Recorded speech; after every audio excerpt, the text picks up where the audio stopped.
States of America and to the republic for which it stands, one nation, under God, indivisible, with liberty and justice for all.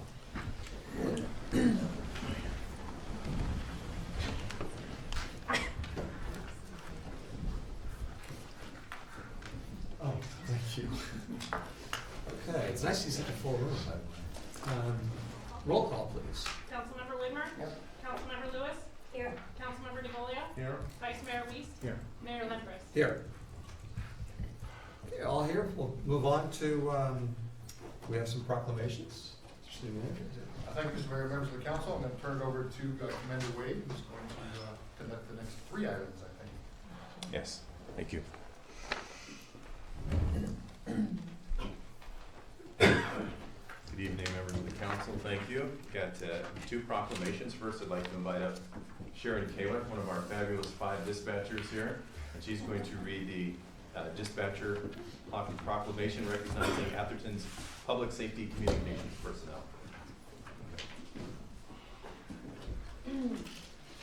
Whereas the City Council of the Town of Atherton, along with the entire community, would like to honor the contributions of all communications personnel in the public safety arena for their continued efforts to preserve public safety through our 911, non-emergency lines, and dispatch of our police personnel to thousands of calls for service each year across the nation.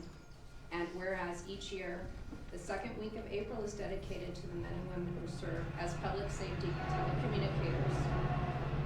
The City Council of the Town of Atherton declares National Public Safety Telecommunications Week, April 9th through the 15th, 2017, which has been set aside so everyone can be made aware of their hard work and dedication, which provides a vital link to public safety services on which we have come to rely on every day. Thank you.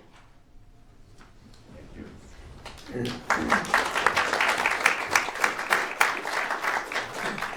Just so you know, our dispatchers do everything they can to keep us safe. They're, they do a lot of the work and they get almost 0 credit, but they are part of our team. So Sharon, thank you for coming up and reading that. We appreciate your work. The next is the officer proclamation. In 1962, President Kennedy proclaimed May 15th as National Peace Officer Memorial Day.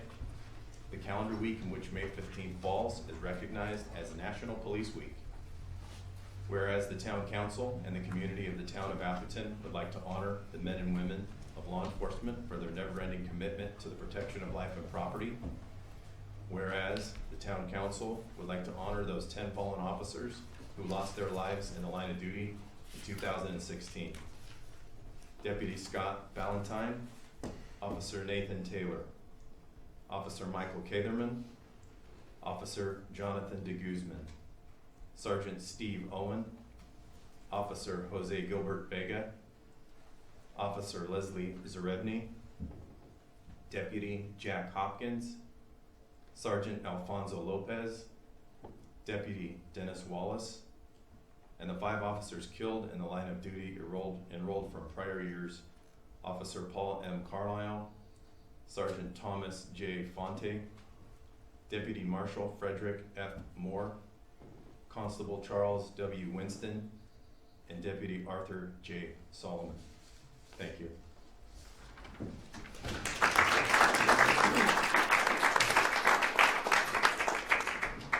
All right. Best part of this job is it's my pleasure to introduce our newest officer, Daniel Rojas.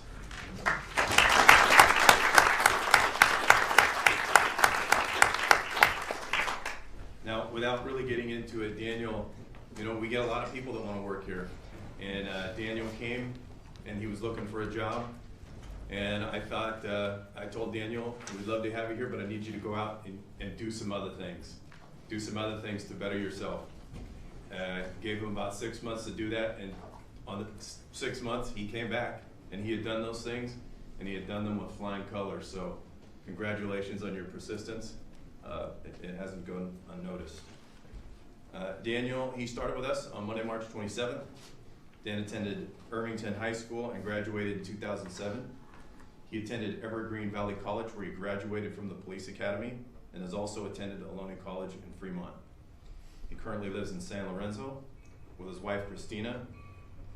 and they're expecting their first child in May. Dan previously worked security for the 49ers and worked as a reserve officer for the Menlo Park Police Department. And he's got a ton of family here. He's got his mom and dad, Al and Pam, who he informed me he just wanted to make sure I know who was the dad and who was the mom. Al's the dad. So we're gonna go ahead and do the oath. All right. The execution of this oath is required by Article 20, Section 3 of the Constitution of the State of California. Go ahead and raise your right hand. Repeat after me. I state your name.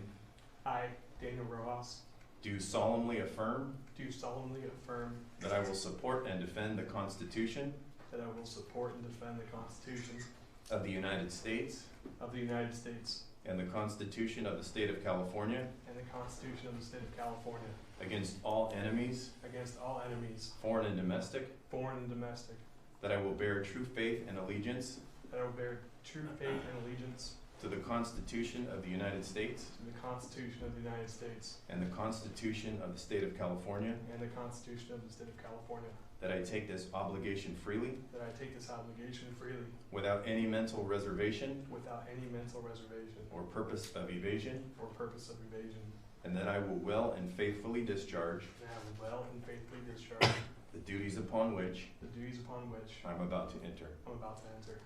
Congratulations.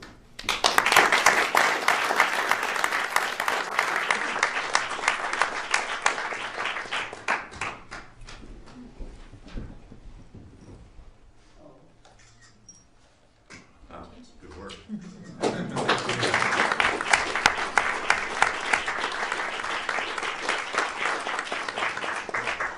Officer Rojas, congratulations and welcome. Welcome. Okay, that's a tough one to top for whoever goes next. I guess with apologies, I have to turn to our friends at Peninsula Clean Energy, but for that presentation, we're ready first with Stephanie. You got it? Yeah.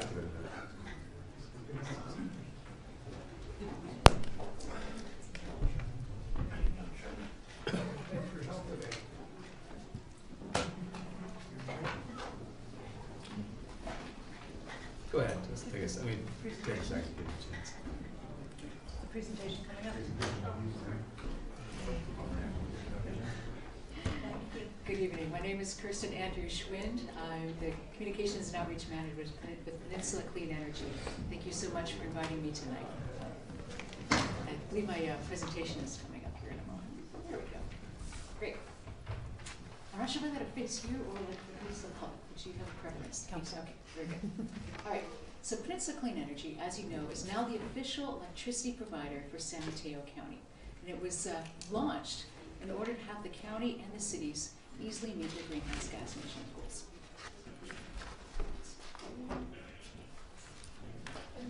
Turn it on the side. Turn it on the side. Oh, there we go. Okay. All right, great.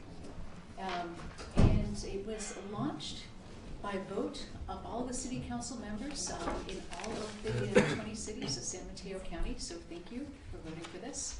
And as you may have heard, every single city council person in all the 20 counties, all the 20 cities of the county voted for this program. The benefits are reducing greenhouse gas emissions, greener choices at lower rates, investing in our community, and local control and reliable service. So to be clear, our clean energy is coming from the sun, the wind, and water, instead of burning fossil fuels, which creates climate change. And Peninsula Clean Energy offers a choice of 50% renewable energy or 100% renewable energy. And there's some wonderful environmental benefits here. For the average household that uses about 417 kilowatt hours of electricity a month, it's the equivalent of planting around 10 or 11 young trees a year.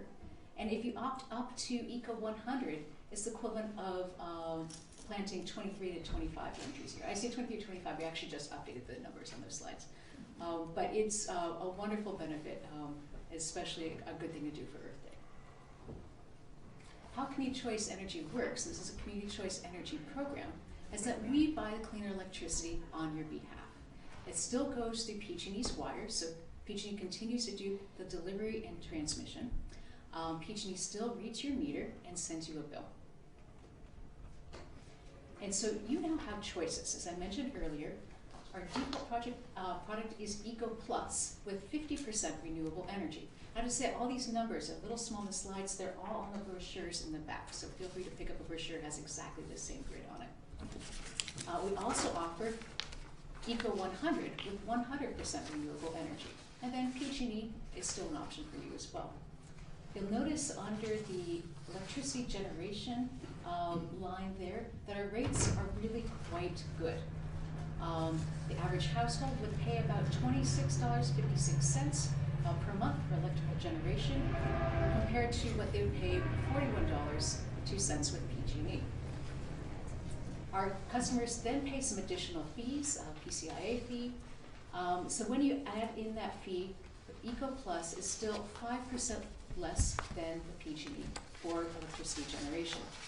If you are excited about 100% renewable energy, and my family is, we opted up to Eco 100, we live in Pacifica, then there's a premium of 1 cent per kilowatt hour, which for the average family adds up to a couple bucks a month. And if you look, now everyone continues to pay PG&E's electrical delivery rates, that's the same, because PG&E is still doing the wires. So you add up the delivery and the generation at the bottom, really all the prices are quite competitive. Let's see. Oh, there it is. Okay, great. Did I go too far? Oh, there we go. Okay, great. And why are we able to have such competitive rates? One, we're a public agency, so we don't need to make a profit. We don't need to pay shareholders. We have low overhead expenses. But then another really important reason is it's good market timing right now for us to be buying renewable energy, because the technologies have gotten so much better, the prices have become much more competitive. Now you will notice some differences on your bill. You continue to get one bill from PG&E, so that's easy. The gas part looks exactly the same. Under the electricity, on page 1 of your bill, you used to just see a summary of your gas and summary of electricity. Now electricity will be divided into 2 lines. There'll be the electrical a generation, there'll be the delivery charges, that's PG&E, that's the line 2 there. And after that, there'll be the electrical generation. So those 2 parts will just be broken out. And some people see that and think this is a new charge. It's not. It's the same electricity, but it's just broken out into 2 parts. But what is really fun to look at is page 3, where you can see how much you would have paid for your electricity under PG&E, under the generation credit. And so you can use that to compare against what you're paying now on page 1 and calculate your savings. Of course, the fee that PG&E charges is under there also, power charge and difference adjustment, PCIA, so include that in your calculations as well. And all of this is really well annotated on a sample bill on our website, so you can go in depth there. We actually launched in October, serving municipal accounts, small businesses, and 20% of residents around the county. But we're now enrolling 80% of our residents and large businesses. And when I say enrolling, this is an automatic enrollment program. So if you do nothing, you get to enjoy more clean energy, the 50% renewable energy product, at the 5% savings. You also have the option to opt up to 100% renewable energy, or if the program isn't for you, you can easily opt out and continue to get your electricity from PG&E. I have to say our opt-out rates around the county are very low. They're under 2%. So if you'd like to make a choice, such as opting up to the 100% renewable energy or opting out of the program, you can easily do so by going to our website or calling our customer service line. Many things stay the same. For residents, we're enjoying a care discount for low-income residents or a medical baseline discount. This is for residents who have a medical appliance at home that uses electricity. They continue to get their discounts automatically. You don't have to reapply. PG continues to administer those. Nothing happens. Your discount continues. In fact, people enjoying the medical baseline discount are exempt from paying fees, so they actually enjoy an additional 30% discount. So this is an important message to get out to homebound seniors or other folks who may be enjoying that discount.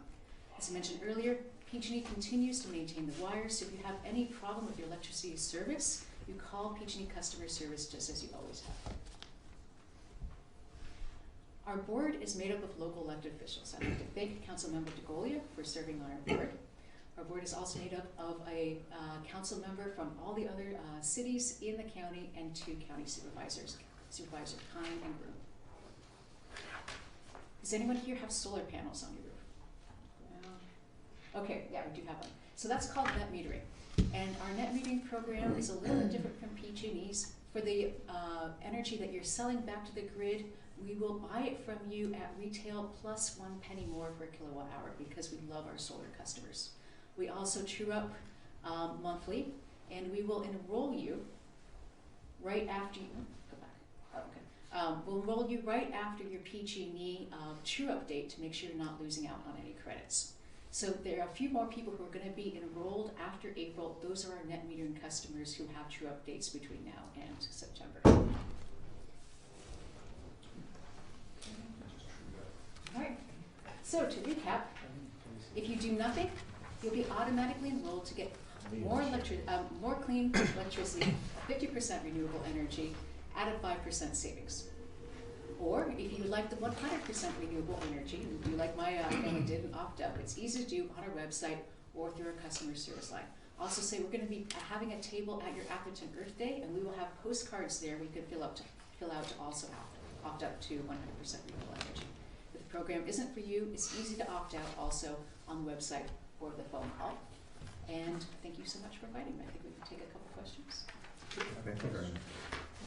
So, care and medical baseline customers don't pay PCIA rates? Medical baseline don't. Care do. Yeah. I'm not sure what the logic on that is. And medical baseline, what's the what's the basis for that? Right. Okay. So that's for, and PG&E has a good website on their webpage on this, so I refer to them for the details. But the gist of it is, if you have a medical device at home that you need to live, oxygen machine, that sort of thing, sleep apnea machines I hear qualify. PG&E has a whole list of qualifying appliances and these appliances draw electricity. They drive up your bill. It's a fabulous discount. You really get, and the bills really are very low. But then on top of that, they are exempt from paying the PCIA, so they get an additional 30% discount. It's huge. It is. It's huge.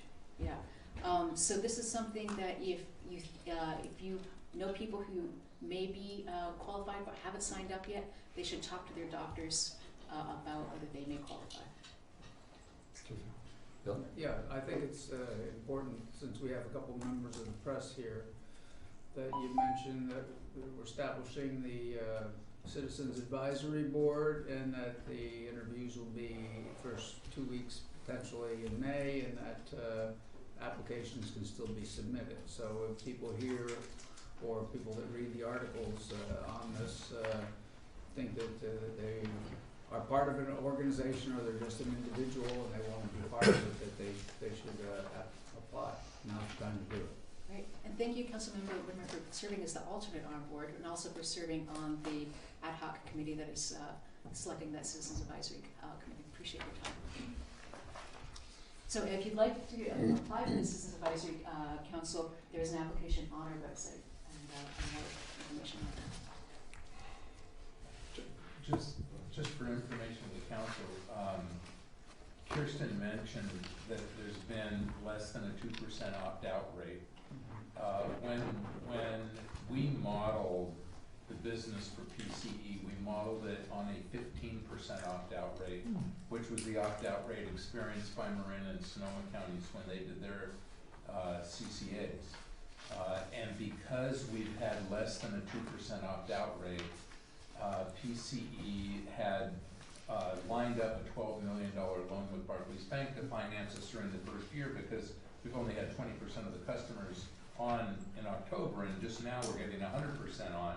But the difference between an opt-out rate of less than 2% and 15% is that we did not need to use $9 million of that $12 million loan. So in fact, PCE is profitable today. today and building reserves well before was expected, which is resulting in lower costs for energy because the contracting parties that we're contracting with have less requirements because we're already so solvent. So and that's a really interesting fact, which I think goes hand in hand with 100% of the council members supporting this in the county. Yes, as Councilmember DeGoey mentioned, we're not funded by any taxes, it's purely funded by revenues. Okay. Thank you very much. It's a great program, and strong support. Should I leave those brochures back here? Please. Okay. We're moving on to any comments from members of the public. These comments will be limited to items that are not on the agenda tonight. Sir? It's hard to tell if this is hearing me, but I'll continue anyway. I'm Steve Van Pelt. I am a resident of Menlo Park, so I occasionally see you over at our city council, and I actually have been here in the past. I don't really recognize any of the folks that are still around on the council. I'm about to get involved in a study with a graduate student at Stanford on something that we're roughly calling ambulance response time. And I know the things that you have open about emergency services. And I think the best thing for me to do is probably send an email to George, just so he has my email to see if there really is something that we might want to do in concert. Right now, she's planning to use the data sets available in Santa Clara. I'm only slightly familiar with the ones in San Mateo, but I'm going to try to get her to use those. And I think we might be able to gain some really useful things on what the outcome is, not of things getting to the scene, but of getting the poor patient to a hospital and what the real outcome is. And hopefully, figure out some real improvements to the whole process. So, thank you. Sure, thank you. Good luck. I'll be looking at the video for the rest of your session. You have my sympathies for that. Okay. Now, we are turning to a report out of closed session. A report from the city attorney. Mr. Mayor, members of the council discussed the procedures for evaluation of the city manager and took no action. Thank you. Going to the city manager's report, Mr. City Manager. Thank you, Mr. Mayor, members of the council. You have the written report in your agenda packets. The one item I did want to mention is the first one under AB 1103. Multi, I think is the assembly member's name. It's in regards to a change to bicycle regulations under the California Vehicle Code, essentially making it so that cyclists just need to slow down at stop signs instead of stopping at stop signs. We think that might create some confusion in terms of right of way, because they are supposed to obey the laws of the road just like a vehicle. So unless there's opposition from the council, we can write a letter of opposition on behalf of the mayor and behalf of the town to that piece of legislation. Any opposition from the council? Happy to answer any questions of the manager. Any questions? Terrific. Community Organization Roundtable, there's no reports. Moving on to the consent calendar. We've got items number 8 through 18 are up on the consent calendar. Would any member of the public, I guess, first have any interest in discussing or pulling one of those items? Not if I can turn to the council and ask if any member of the council has any interest in discussing or pulling any of the items. I just have a comment on number 12. Okay. Anything else? Bill, why don't we? Sure. I mentioned this to George a while ago, and I'm glad that we're moving forward on it. I just want, at the League of Cities meeting that I went to, there were all sorts of cities that were getting awards and recognition for projects that they hadn't even built, they had just designed. And I think that with all the, and they didn't come close to what we're doing for the library and the Civic Center, didn't even approach it. And so I just think it's appropriate that we do this and get some recognition. And then after the buildings are built, that we should continue. Because once they're in operation, it's something that's more achievable than other people have done. But strongly support this, and I think that it's great that we would get the recognition, and the committees would get the recognition as well. Okay, any motion with regard to consent calendar? So moved. Second. All in favor? Aye. Any opposed? Okay. Consent calendar is adopted unanimously. We then move to our public hearing item 19. This is going to Stephanie or Eric, who's I'll go ahead Lisa's and got it, take that sorry. presentation. Thank you. So I'll give the staff overview, and then Planning Commission Chair Eric Lane is also here as well. So the Planning Commission began discussing sidewall and end wall regulations about a year ago, and that was due to, they were reviewing several special structure permits kind of right in a row. They'd seen an uptick in special structure permit requests, understanding that contemporary architecture often is in conflict with our 22-foot sidewall height limit. So the commission held several meetings on the topic that were well attended by local architects. Staff also met individually with architects to try to understand how we could adopt the code to better address the concerns they had with their contemporary style of architecture. We also researched other regulations in other jurisdictions. So the existing regulations limit the height of sidewalls to 22 feet and end walls to 30 feet. The code does include a provision that you can apply for a special structure permit from the Planning Commission to exceed that 22-foot sidewall height, with the requirement that you increase your setbacks for the entire residence at a ratio of a 5-foot increased setback for each 1 foot of height increase. This does limit the application to larger properties in town, and a lot of architects were expressing concern about their ability to comply with those regulations.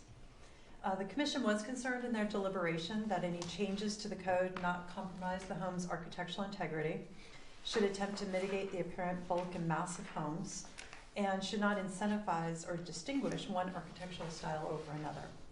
After much deliberation and consideration of options, the Commission recommends the Council consider an ordinance that modifies the existing regulations to require the additional setback be measured to the offending element, or only that item that exceeds the height, and not to the entire residence. It will still require a special structure permit from the Planning Commission. The taller element then would be set back farther from neighboring properties as well as from the public right-of-way, and there would be no changes recommended to the overall height limit. As I indicated, Planning Commission Chair is Eric Lane is here, and if you'd like to maybe give a few statements about the Planning Commission's comments. Yes, and everything you said is what we went through. A couple things. There are two major items that we looked at. I have some pictures that I'll show up later on. But the first thing that we looked at was the architects were talking to us about sidewall. So this is the sidewall, and on a home that has a pitch roof, that's the definition of sidewall right there. What happens on the modern homes is the sidewall is deducted from the roof, the distance on the roof. What the architects were talking about was, well, that's not really fair because we don't have the same sidewall. Our definition of sidewall includes our roof element, which is 1.5 feet. And they wanted to talk to us about this. We looked at that, and they didn't meet our criteria for sort of incentivizing one design over another. So we said, this is a sidewall. That definition is working. We all understand that, so this is the way we're going to do it. What I did, I started driving around the neighborhoods for planning commission things, and I started looking at the design we're generating. So as many of you, as you all know, we're not a design review planning commission. Some of you know I was on other planning commissions, 2 other ones that had that element to it. We don't have that. One of the good things about that is it puts the rules out there, people can understand the rules, and they can design around it. So what we're generating, though, is our ordinances are a design criteria. And if the design criteria is getting us something different than we expect, we want to look at, make sure that that is the case. So what we're seeing is that because of this, this they understand, okay, we're not going to change that. But with the regulation that's, or the compliance to if you have any part of your building taller, you have to set the whole thing back. It makes it so that you have to squeeze the whole footprint. All right, so they want a tall, the advantage of a home like this is they have a tall living room, right? Or a tall kitchen space or something like that. They don't need that for the whole house, but because we force them to constrict the whole house based on that ordinance, they say, well, shoot, then I can't do this and I can't do that. And if you're gonna make me do that all the way around the whole house, I'm gonna squeeze it up and make it more square. So I've got a couple of samples here. Here's one that's near my neighborhood. And if the next one is, and some of these are not completed, so the treatments on their paint and everything is not the case. But the ordinance is making it one so the garage is separated, so it doesn't count. But this home on both sides, the next one I think shows the other angle on it. It's tall and square, and so what the ordinance is doing is they're saying, okay, since you're not giving me the ability to go up and down at all, I'm going to squeeze it in. I think we have one. The next one is a little bit different. Now this is a model where the architect came to us and said, we don't want to do this overhang, okay, because it doesn't fit our architectural style. But darn it, we also don't want to have this box. So we're going to meet your requirement for an overhang, and artistically and architecturally, we'll sacrifice that because our customer wants to have this variation in the look. This created a discussion on the Planning Commission that said, wait a minute, they're one of the few architects that went ahead with this, but they got us more of an architectural design that we felt comfortable having in the inventory of the town. All right, so the next one is another. So we're getting a little bit more of a sort of a Prince complex, what do you call it, Prince compound effect on our design based on this criteria. All right, so now the next one. And another one that is all the same height all the way around, and it's not that they're bad designs or anything like that, but it's just the fact that they are responding to our ordinance that says if anything is an impact, all of it's an impact. Is there one more picture? And there's another one, and that's right next to a Spanish colonial. I guess the mid-century modern didn't make the cut. Okay, I just want to show you. I'm not biased against this design because this is my house. So, yeah, I don't know what they'll call the new century modern later on, but the mid-century modern. That's Mr. Eichler did that. So scroll on back to one of the previous one. All right. So what we spent all those months and all those hearings doing was coming up with a solution to provide the flexibility for design that we thought was appropriate, and that's what you see today. That it's the sidewall height definition does not change, and that's in the nature of the good neighbor aspect of the way we do. We don't want the sidewall to be infringing on somebody else's view and all these other things. That's why the sidewall ordinance stays the same.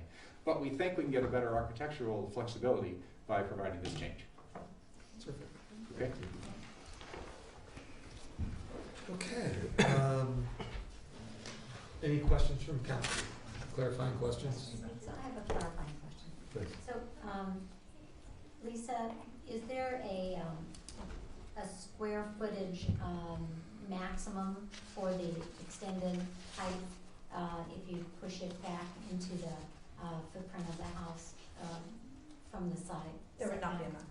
There would not be a maximum. I mean, they still, there's other limiting factors. So Mhm. there's a second story limit, Mhm. and then, the size of the house and the floor area. Mhm. But no, there would not. And it does also require review by the planning commission. So, in a sense, it's kind of design review. So it's a variance, it wouldn't be, It's a special structure permit process. oh, okay. And if I can add, we chose to do that because we know this is a pretty critical change to what historically has been the place. Mhm. We still wanted the opportunity to review it and sort of monitor the impact of this change while this process is being implemented. Mhm. So there was a discussion about whether or not we just change it and make it not a review, but we maintain the review so that we have the sort of timely review of the new designs that come Seems a forward. little slippery slope for architectural review. Yeah, no, I don't, No, I mean, there are other items that they review, and I think the advantage of having it go to the planning commission as well is that you get the neighborhood input. So there's an opportunity for, we stressed all projects to reach out to their neighbors, but on this one particular, we're gonna send the public notice out. So if there's any neighbor issues that we can mitigate with some additional landscaping or some adjustments, then that's a good opportunity for that as well. yeah, we definitely don't want an architectural review. We just, No. we want the ordinance to be in place so that it drives the design. Mhm. And that's probably why it's a minor change, is because there's a lot of other codes that they looked at that felt like you were getting to architecture review. And you got the height and the bulk and the floor area and the daylight plane. A lot of them started to feel like architecture review, and they were very concerned about not doing that. Yes. In meeting with the city manager on this topic, I had some comments on the language and the ordinance. Would that be changed? No, we're gonna finish. So, I'll wait for the question. I actually did a clarifying question about the language, which really is, I'm looking at, whatever this is, 17.32.040, A1, little b. We talk about, we struck shall, put may in there. So, increased height for a building may be permitted upon approval of a special structure permit. This is my ignorance, but if you approve a special structure permit, there's still a discretionary act that occurs after that before a No, permit is issued? That's the discretionary act. So before it said they shall approve it, and it felt like they didn't have the ability to deny a special structure permit. So we felt it would be more appropriate to say may approve. Okay, I find that But then there's not another. confusing, actually, the way that's drafted, we can talk about it in the comments, but I find that, I read that to say, may be permitted upon approval of special structure permit implies to me that you could have a special structure permit approved, and then later, you may or may not have get a permit issued. Oh, no, there's no Yeah. other discretion after that, that's the only So is discretion. it confusing, straight? I'm not confused, but did I read planning? Well, I guess why was shall changed to may, I think I understand that again. Well, I think that that makes sense, because otherwise it would be automatic after that point, shall, so. I think she just told me it was. It's not automatic, the planning commission No. can deny, but. No, this is after approval of a special structure permit. But the discretionary is upon approval.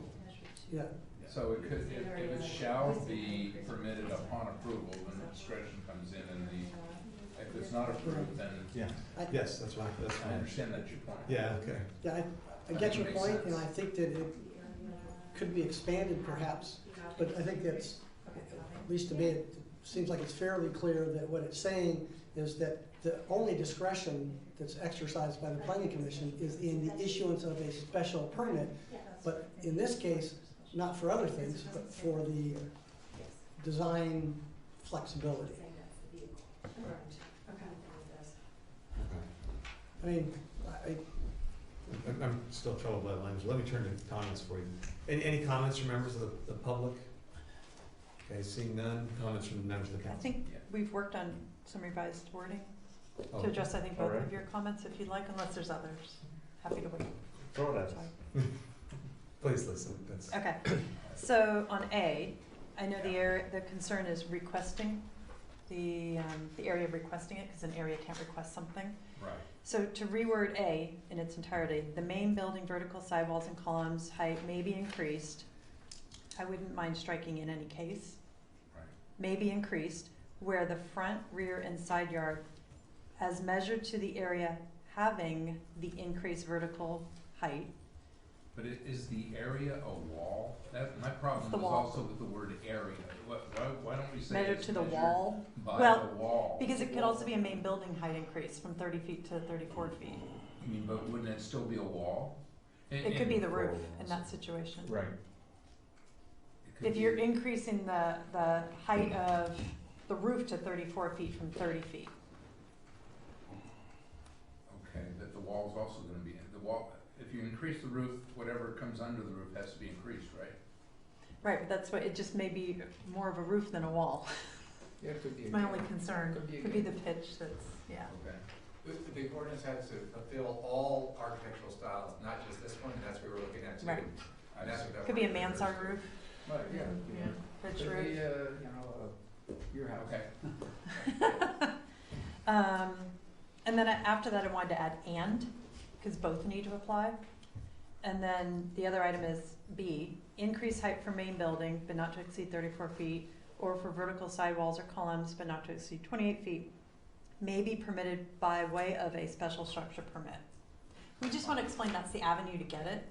Okay, so I'm going to give credit to our assistant city attorney for the assistance there. We know she's good.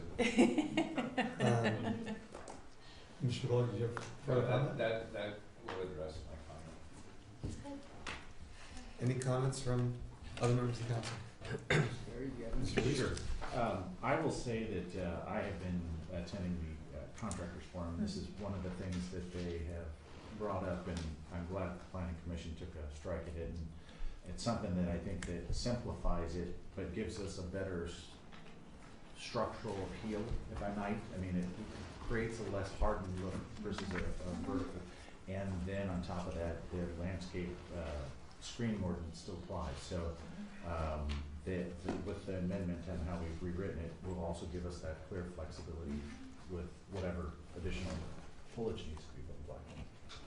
Mr. Wigner? So, I've had a lot of comments from neighbors of these houses, that, yes, they had an opportunity to come to the planning commission, but then when the houses have gotten built, they've realized that even the setback, with the windows over there, they have no privacy in their yards anymore, and I spoke to George about this as well, and, you know, I understand what they're trying to get after, but when you raise one side wall, actually the whole house is getting raised, because you're not, unless it's a column, okay, you're raising it up and the rest of the house follows, okay, so I don't see there's just one side wall. The whole setback should be there, firstly. Secondly, if you were gonna stay this way, then there should be some sort of consideration with regards to, are the windows up on the second floor or something like that? And or consider raising the screening requirements, because our screening requirements have something about 5 feet tall. And if you've got something that goes up 28 feet, 5 feet doesn't do anything. And so I think that I'd like to have, and I realize it's a little off topic, but it's related to this, the complaints that I've received from people who have these houses next to them, that there's a way that we can address that. As we're amending this, we should be addressing as many concerns as we possibly can, not just the ones that the builders have. And so, so I don't like the change just as we've done with just the one setback. I think that really when you're setting, you build a house and even if you have the other wall a little slower, and it comes down a little bit, there's still windows up there. And that is a concern to the people who are living next to it. And so I'm not in favor of the change that we've made. And I think that really we should really consider possibly considering going further with regards to addressing where and how windows could be placed, and or changing the screening requirements when you're having a house with such height. That's my comment. Thank you for listening. Okay. Any other comments? Well, I'm kind of confused. Please. Okay, because I thought that we currently have in our ordinance that if you want to have a higher wall, you have to push it back into your buildable area away. You've increased your setbacks, correct? For the entire residence. For the entire residence, right. Right. But Even that's if you not have a what single-story Councilmember portion. Whitmer is kind of intimating, that it just, you know, so what we're doing now is saying, if you want to pop up a portion of your house to give a little bit more definition, you can keep your normal setback with a lower side wall in the normal setback, but if you wanted to pop up a portion of it, which would not make the whole house that tall, you have to push that portion back. Correct. So, But not I think that's reasonable, because it's complying with our current ordinance that if you're gonna have a taller wall, you've gotta push it back into your buildable area, further away from your neighbors. So we've already got that on the books. But what we're only saying is that you could do that, you don't have to do the entire house so that you just got this big square tall thing, which I think is very ugly. You could have a more modulated, different height situation. I think it's a brilliant solution, because you conform with our existing setback height rule. and then, Mr. Boyer? I have a question. So if you raise one wall from 22 feet up to 33 feet, 28. or 20, whatever it is, but you raise it up, then if you raise this wall, isn't that gonna raise both the side walls on either side of that wall? Or maybe if you don't raise the wall all the way along, maybe if the wall goes like this and then it goes Well, around. a lot of these times you see the house is built in segments, right? So Yeah. it could be the master suite wants to be its own element, and it then might not they may be have, at and that might cor- be and the it might taller, not be at a corner. the taller square, and then the house could step down. well, we'd have to go Or further they have a into the single setback. story portion that complies. Like here? So it's not just one big But house in a block, it's okay, smaller but segments. Even if, okay, let me just work with me, if it's the master bedroom and it's not on the corner, it's gonna be up, but you're gonna have a wall, maybe Right. it doesn't go all the way to the edge of the building, but you're gonna have a wall that's gonna be up there pretty high. Yeah, so you could have 4 sides to the master bedroom that are built at 28 feet, they just need to comply with those increased setbacks. All 4 sides would have to comply? Right. Or just the side? I The, thought- the side walls, so the end walls would not, because they're permitted to go up. Right. So I if think, the it's- I think sidewalls an work. Just the illustration one wall, for you've people got who windows can't in the other. visualize Sure. would have been helpful. You know, we've got the visualization Yeah. of current conditions where it's, you know, big blocks. Right. But, I don't know, are you doing a little sketch for us? No, I was Oh, trying not to. We often see houses that are built in segments. I think Right. one of the examples I mean, I was can see that, it where there's a perfectly in my portion head. that's taller and then there's portions And that it are would just lower. it just makes it so much more interesting. And it's all, I think it's a brilliant solution. Nice going, guys. Can I add a little bit more? I'm a mid-century contemporary, I got a background, and this is what I do. And I think that there is a false perception that people design homes to have windows facing at their neighbors. It's actually the exact opposite. And traditionally, in front and rear perspectives, you'll have your glass facing front and rear, but traditionally not at the side. It's difficult because when you have more contemporary construction, there is a perception that glass is in areas, but usually it's walkway areas, stairwell area. It's traditionally not a bedroom that's exposed, because they don't want to be exposed either. And often their windows are actually at a higher height, so they're usually less than a Mediterranean style home. So I think that with the landscape screening component, 5 years, added, and the setback, it actually softens the overall look of contemporary homes. So, Yeah, which is a great goal. which is one of the biggest complaints I get is the solid wall effect, and this softens that. So. Right. And you've got your setback. Mr. Blaine? Just a quick clarification, that we've asked planning to look at the setback requirements in general, right? Most recently, you asked them to look at it for the accessory structures. For accessory structure. Correct, not for main buildings. Okay. Bill, any insight, change, thoughts? No change. Yeah, Do you have a motion? okay. I think we have discussed it thoroughly.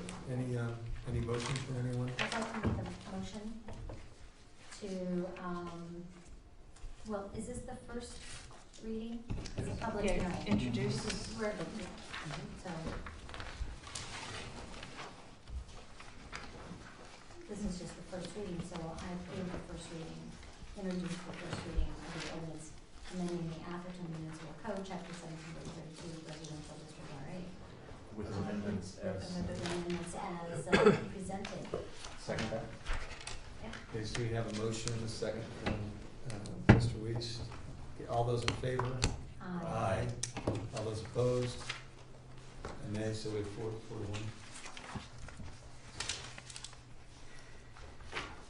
Okay.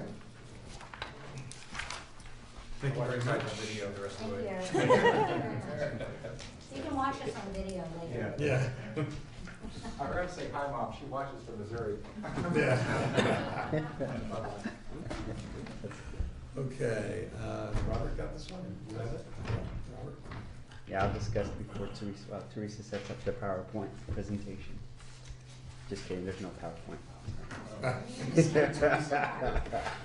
Just sorry, Teresa. Oh, she's just I blind. didn't even say, oh, God. Where'd it Forgot go? for a second, sorry about that. I don't want her blood pressure. Tonight before you, good evening, Mayor, members of the council. Tonight before you is the second budget meeting for the 17-18 budget calendar. So before you tonight is a review of the 17-18 special revenue and internal service funds. As you're aware, the town maintains a variety of special revenue and internal service funds that are restricted funds for specific purposes that assist in maintaining the town's general operations beyond capital improvements. So the special revenue funds are used to account for specific funds that are used for that are derived from specific revenue sources. And the revenue to the internal service funds are in the form of department charges that are allocated by department based on their uses. So tonight included in the staff report is, for the purpose of the presentation, is all other special revenue funds that are not dedicated to capital projects, and also includes the town internal service funds. So it's part of the budget process. This is a quick report. It includes a number of funds that are non-controversial. If you have any questions, this concludes my staff report, but if you have any questions regarding the staff report and any of the funds, I am open to that. Any clarifying questions from council? Yeah, with regards to the workman's compensation fund, last time we looked at this, I think it was last year, there was an action item, I think, that was handed over. Mr. Polito was gonna look at what were the risks and the recommendations of whether or not, I mean, we're essentially being self-funded, but we're kind of self-funded in a group, which, you know, we're responsible for all of our costs plus sharing costs with others.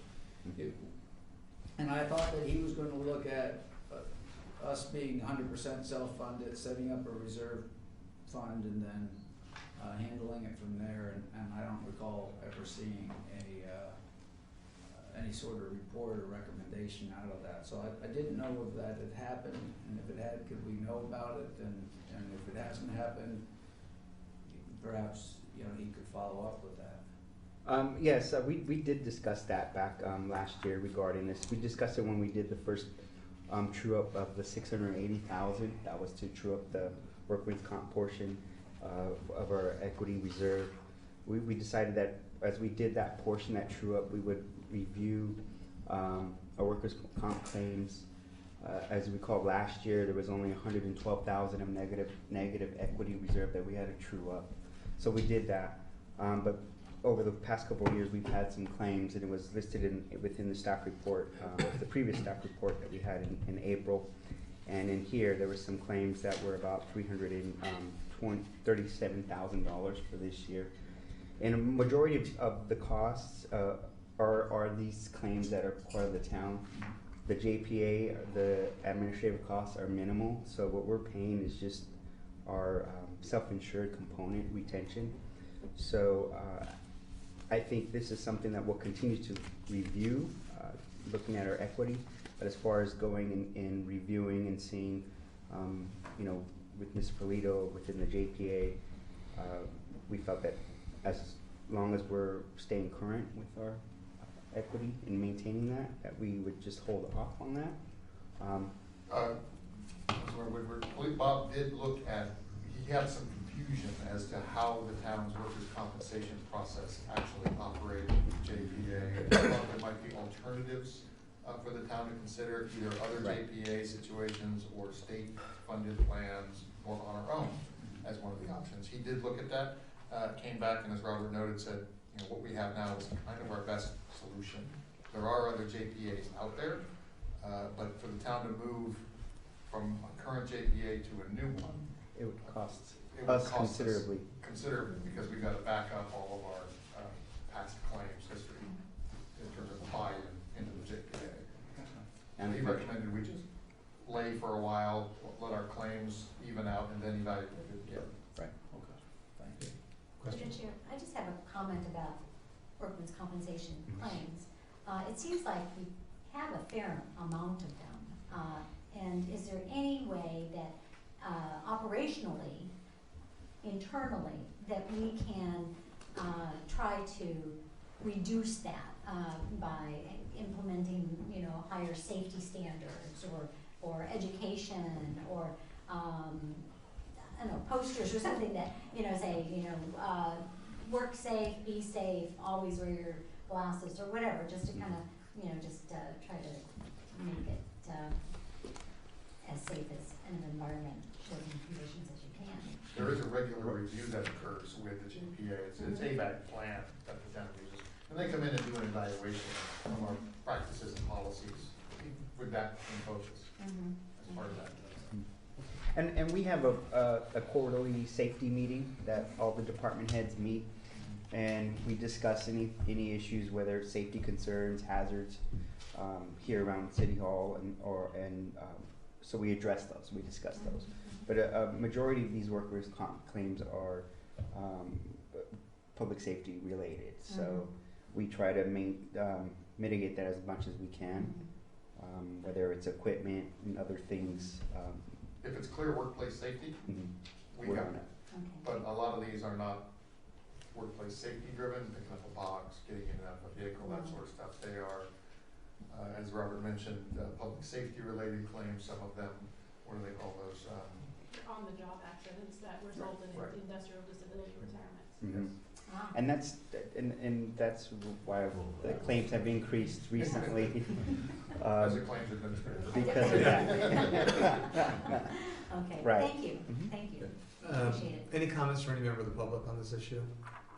Seeing none, council, comments? Mr. Boyd. So just on that workman's comp issue, would your judgment be that any of these claims are related to our current facilities, which with new facilities, we would not have them? I'm just not familiar with the specific claims. No? No. Okay. Yeah. Second question, I noticed in the employee benefits fund that fund went up by $1 million this year, if I read it right. Looks like it went up from 3.3 to 4.3 million. Correct. And the reason why it increased is because when we have the OPEB trust, what's required is we have an amount that we're required to contribute, and we've made contributions. So last year we made $680,000 in contributions, and plus we did the pay-as-you-go. So it's about $1 million. And so the difference between what we contributed and what we were required to was that significant increase. So it reduced our expenses and it increased the assets. So the OPEB trust restricted carry is included within this fund? Yes, sir. Okay, great. That explains it. Any other comments? I'm good. I'm good. Mr. Whitmer? I think Robert did a great job on putting this together. Appreciate getting the questions answered early. Thank you for Review no part. Sure, can receive file. No action? Yeah, No action. Yeah, I was going to do it, but no. Yeah. 10 times faster. Very speedy. Okay, thank you very much. Thank Thanks. you. No action required, so we can Appreciate move it. on to item number 21. And Yes, I'm gonna take the first three components of this, which is the WRNS Studio Alta Survey Services request and the task order for Interwest Consulting Group for the IT.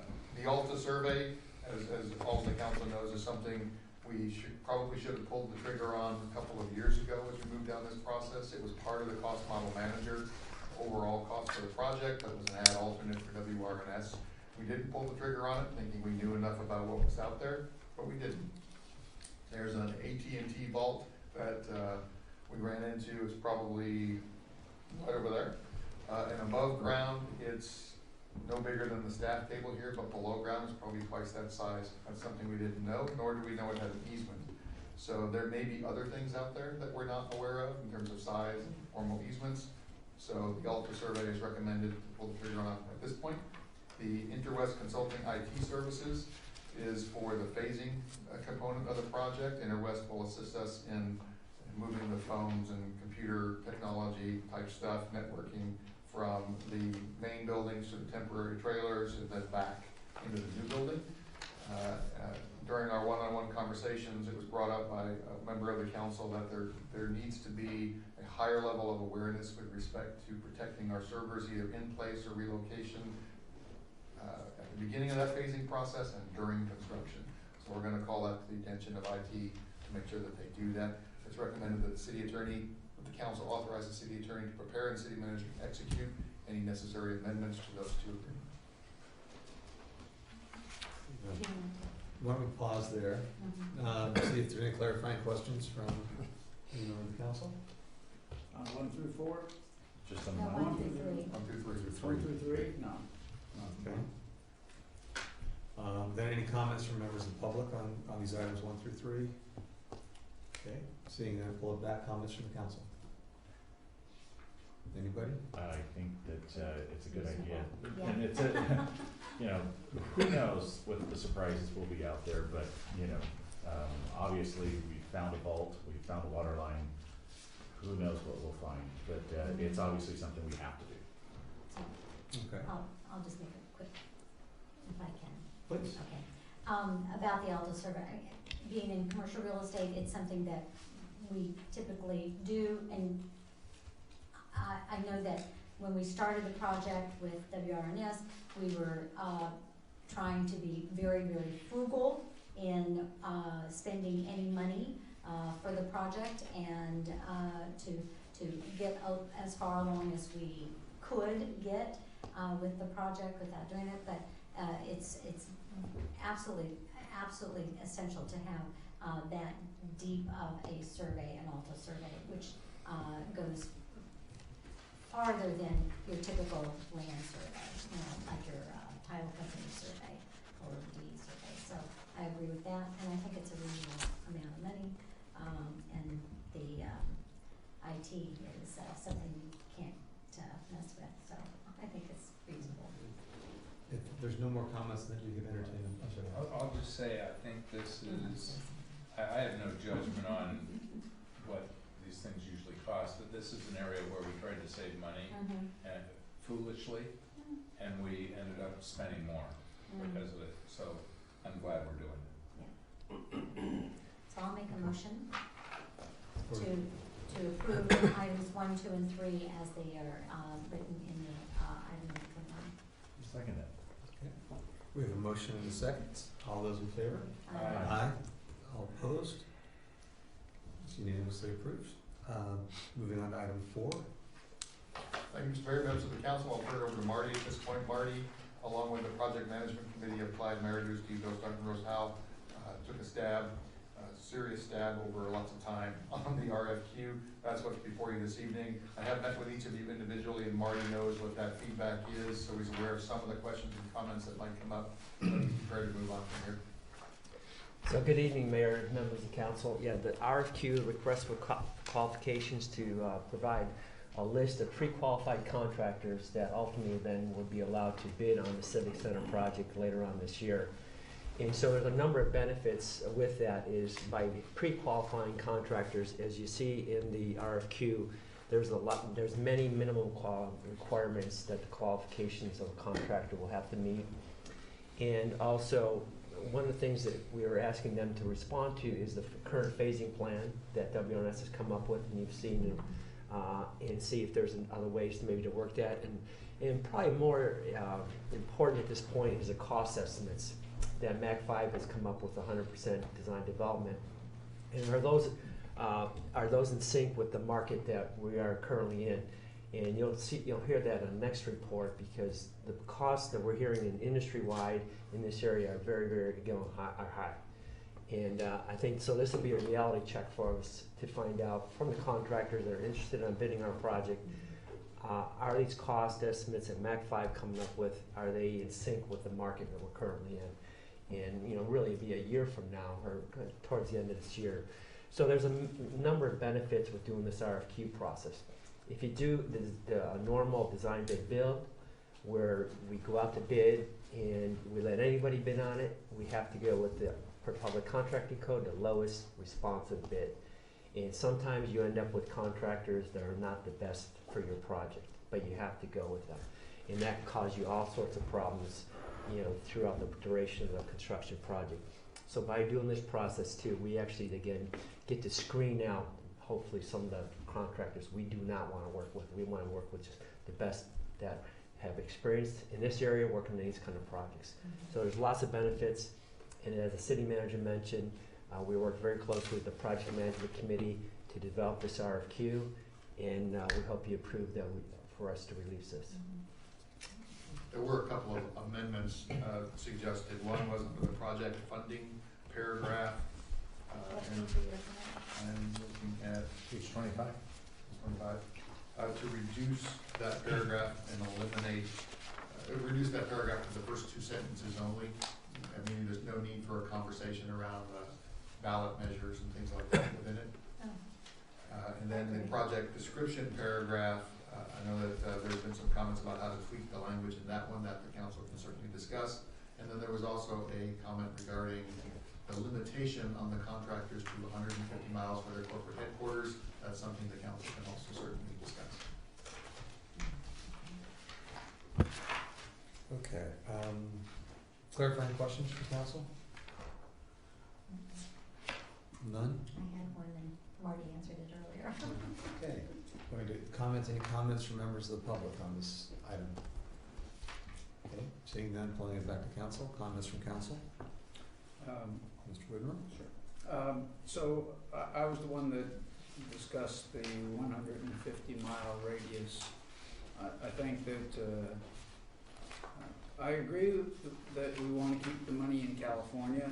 I don't really see 150 miles is going to buy us much. I'd rather expand it to you have to have your headquarters here in California. I think that staying at 150 reduces the group of people that we could work with, and with the project as expensive as it is and continues to get, I think that, you know, since we're spending potentially taxpayer dollars, we need to make sure that we're getting the best price. And there are very good contractors all throughout California, and I think I had this conversation with Marty as well, and I think that limiting it could result in something like we've seen on one of the next items, which is a higher than the anticipated cost. So if you have more people that can bid on it, the competition would go down, or would drive the price down potentially, hopefully. So I'm in favor of limiting it to California, but not 150 miles. Other comments from council? I hear the limitation issue, and yeah, it might spark more people, but does it also trigger potential delays because, you know, employees or people are having trouble getting to a job site? I hear about traffic every day, and I can't even go 5 miles without having a delay. So 150 miles, I mean, I don't know, that's I hear what Bill's saying, and yeah, you're right, you do open up the pool, potentially you do open up the pool, but you're vetting them as well. Correct. So if somebody's applying and they're 500 miles versus one that's 150, and one's acceptable, one's not, and he's 500, if it was your discretion, you'd be looking at it, versus the guy that's right here that's not gonna meet our needs. Right, I mean, there's, yeah, exactly. So, But if it's a minimum requirement within the bid, then we couldn't look at the 500 Right. mile contract. Right, so, Yeah, they would screen out. I think it's okay to open it up a little bit more, you know, Yeah, I agree with that. I think two things. I think what Bill said is reasonable. If somebody's I think we can. corporate headquarters is in San Diego, I'm not sure that should make them ineligible for us. There's two questions I have about it. One is 150 miles versus California. I think that's a fair point. The other is corporate headquarters. I mean, if we hire a contractor who's got a corporate headquarters in San Diego but has an office in Palo Alto, does that mean we can't use them because they're corporate headquarters? And that doesn't make any sense to me at all. I think it's reasonable keeping it in California. We can get the tax dollars. Yeah, making California stronger. Give the tax dollars if the work is done in California. I was thinking on that issue, that makes good sense to me too, to be clear, that makes good sense. Mr. Thanks, Mayor, Rick. before, I think that I heard a couple of good comments, and I just want to clarify this. So, when you say the corporate headquarters, you might have a very large company that's corporate headquarters are in Dallas, but they have a headquarters in California. And by the way, the tax money, if the job is in California, you have to pay taxes on work that's done in California. So you're not saving any tax money. The question is, if someone comes back to me and says, I have a headquarters in Sacramento, but the corporate headquarters is in Delaware or Dallas, is that gonna bar them from bidding on this job?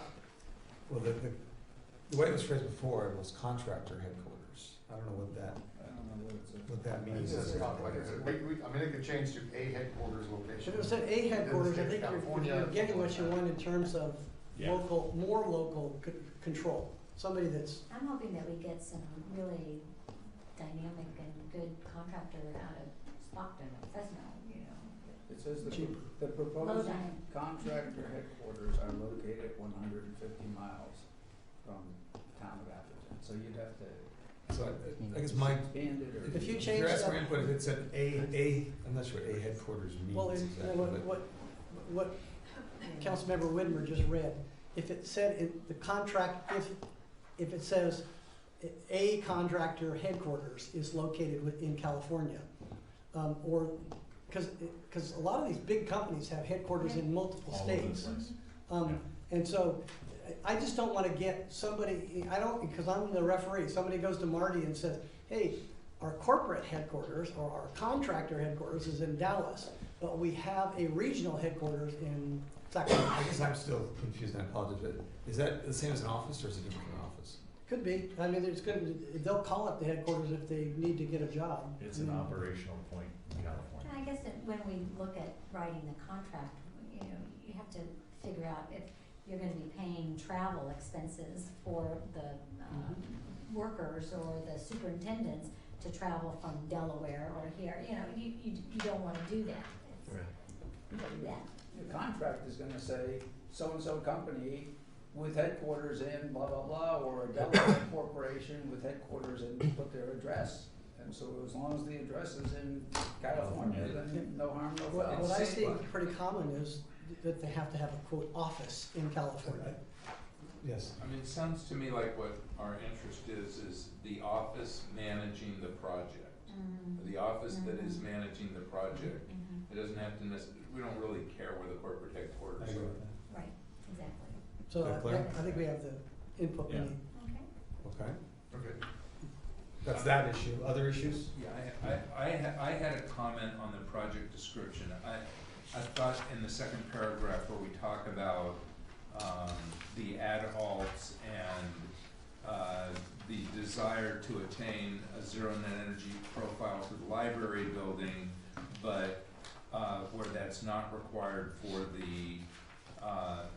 the police and admin building. I mean, this is exactly the way that we had stated it in the context of looking at the different components and how we were going to manage the sustainability issues. I think this came up in the context of that meeting where we talked about different sustainability features. I just think that could be written in a better way that states our aspiration to be able to attain these sustainability features. We're not limiting this to green building if we can pay for it. That was the criteria, was a cost issue, and we have to be able to pay for it. And we don't, it's not included in any of our financing right now. I just think it could be, this is going out to the contractors, and I think it could be stated a little better to state what our aspirations are.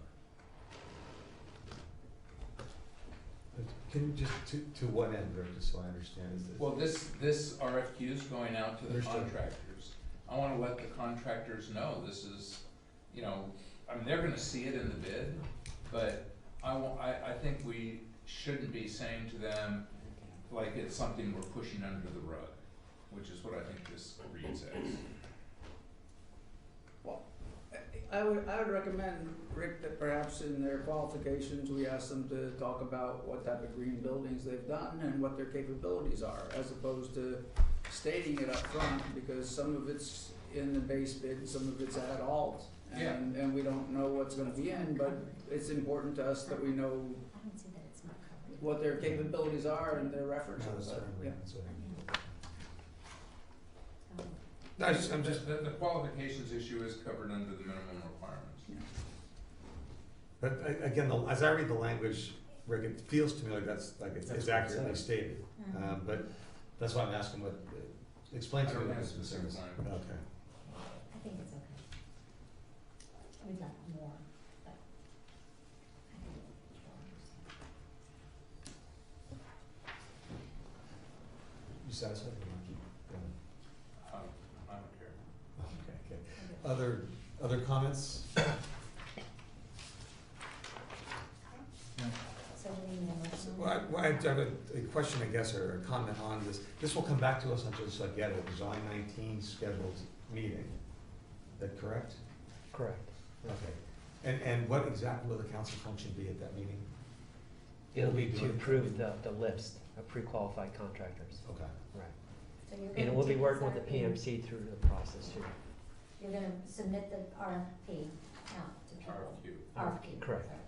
And then you're gonna receive, and then we're gonna take a look at the qualified contractors. We'll bring a recommendation to you, to the council on July 19th. Correct. And in between, then, you're gonna be meeting with like Clive and Correct. the project, because I have a lot of confidence in Clive. And then after that, that's when a lot of the value engineering Mhm. is gonna happen, Right. correct? Cause we'll be able to get some true numbers, or good numbers from the contractor. Hopefully we get, at least 3 or 4 we can shortlist and pre-qualify. Okay. Okay. So, Mayor, so I'm clear, was there any changes to the project description in the second paragraph, or we're gonna leave it? I believe not. I believe it was as Okay. is. And I heard the other two, about the 150, we should change that to having an office that manages the project within California. And then the other thing, we're gonna strike the last 3 sentences of that one paragraph, just leave the first 2. So those are the only changes?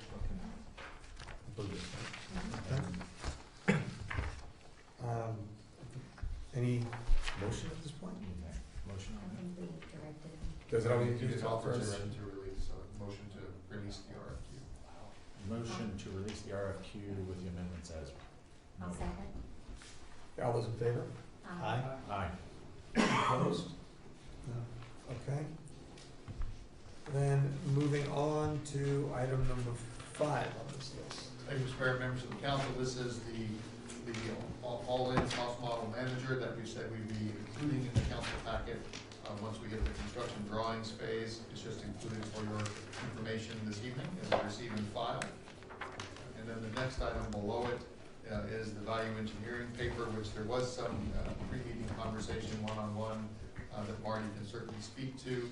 Since that time, since those one-on-one meetings, one of the things I've done is communicated with Interwest to see if there was some, a fresh set of eyes to look at the plan sets as it goes around. We know that MAC 5 has already done a lot of interface with their experts in the room with WRNS to do some value engineering of the design plans. But a fresh set. Councilmember Whitmer and I met Ron Beeler, who works for Interwest, at Sacramento League of California Cities meeting about a year and a half, 2 years ago, something like that. And that was one of the first things that came out of Ron's mouth, is you need to really value engineer the project to make it successful and cost effective for the community. So I reached out to Mike Kashiwagi. He said, yeah, they can have Ron or somebody like Ron with Brett Hale maybe take a fresh look at the plan set, see if there's anything more that could be done, or at least identify areas of the plans that we can then use in our value engineering process once we get a contractor to target, the top 5, 6, or 7 things within, the electrical area or lighting area or window areas, things like that. So we can certainly do that process. Or alternatively, we could actually hire a third set of eyes to go do that work. with the hope, though, that whatever's done there will not slow down the process that we currently that timeline for. So that's my comment. Any clarifying questions on those two items? Okay. I do have a clarifying question with regard to value engineering. And it's, I'd really just like a definition of value engineering. Because I think I hear different people use the term and mean different things. So when you say value engineering, what do you mean?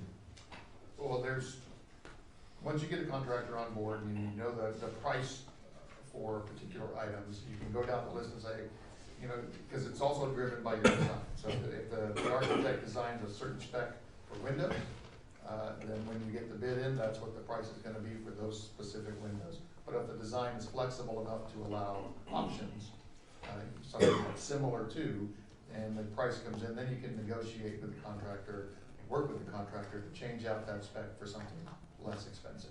Marty's got a lot more expertise in this than I do, so Marty's. So the definition is it comes at the end of the process, it's not done through. Well, it really starts when you have a general contractor on board, is really the term value engineering.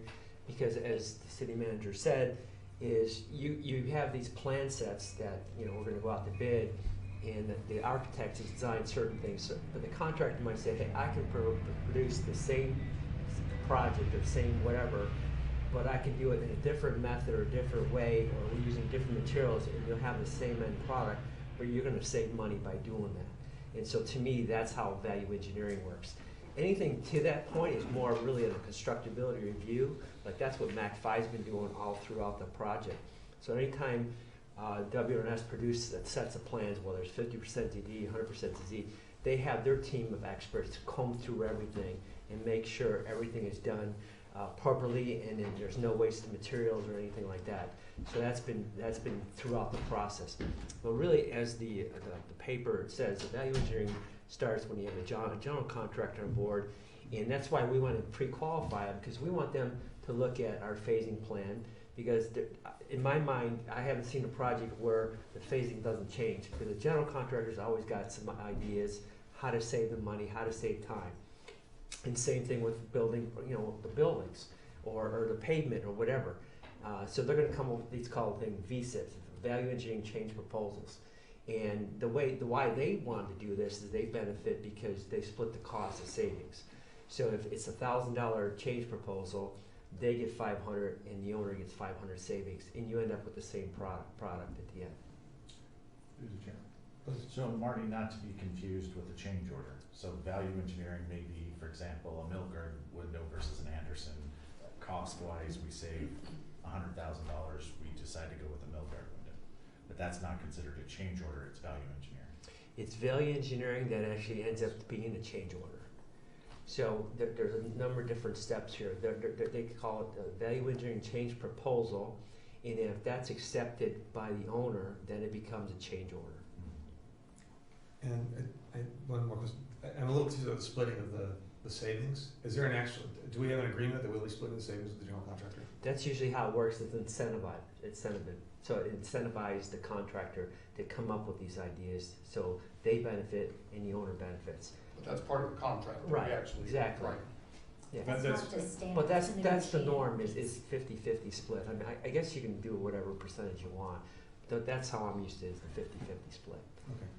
So, Bill, did you have a question? I know you have comments on this, but. Comments, Yeah. but many times with governmental agencies, it's less than, the sharing It's different. is, 60-40. But they submit a proposal of what they want, and then a team on the government side evaluates it and makes sure it meets not only the criteria of cutting costs, but meets the safety and the life cycle cost. And if they accept it, then the change order is processed, and then when the cost would have been incurred is when the split goes. So there would be, the savings would be, for them, it would be at the end. The savings for us would be at the beginning. So they get their savings at the end. That's how, not only federal government, but like Arizona Highway Patrol, that's how they do it. When the project's done, the bridge is built, then the contractor gets his bonus, essentially.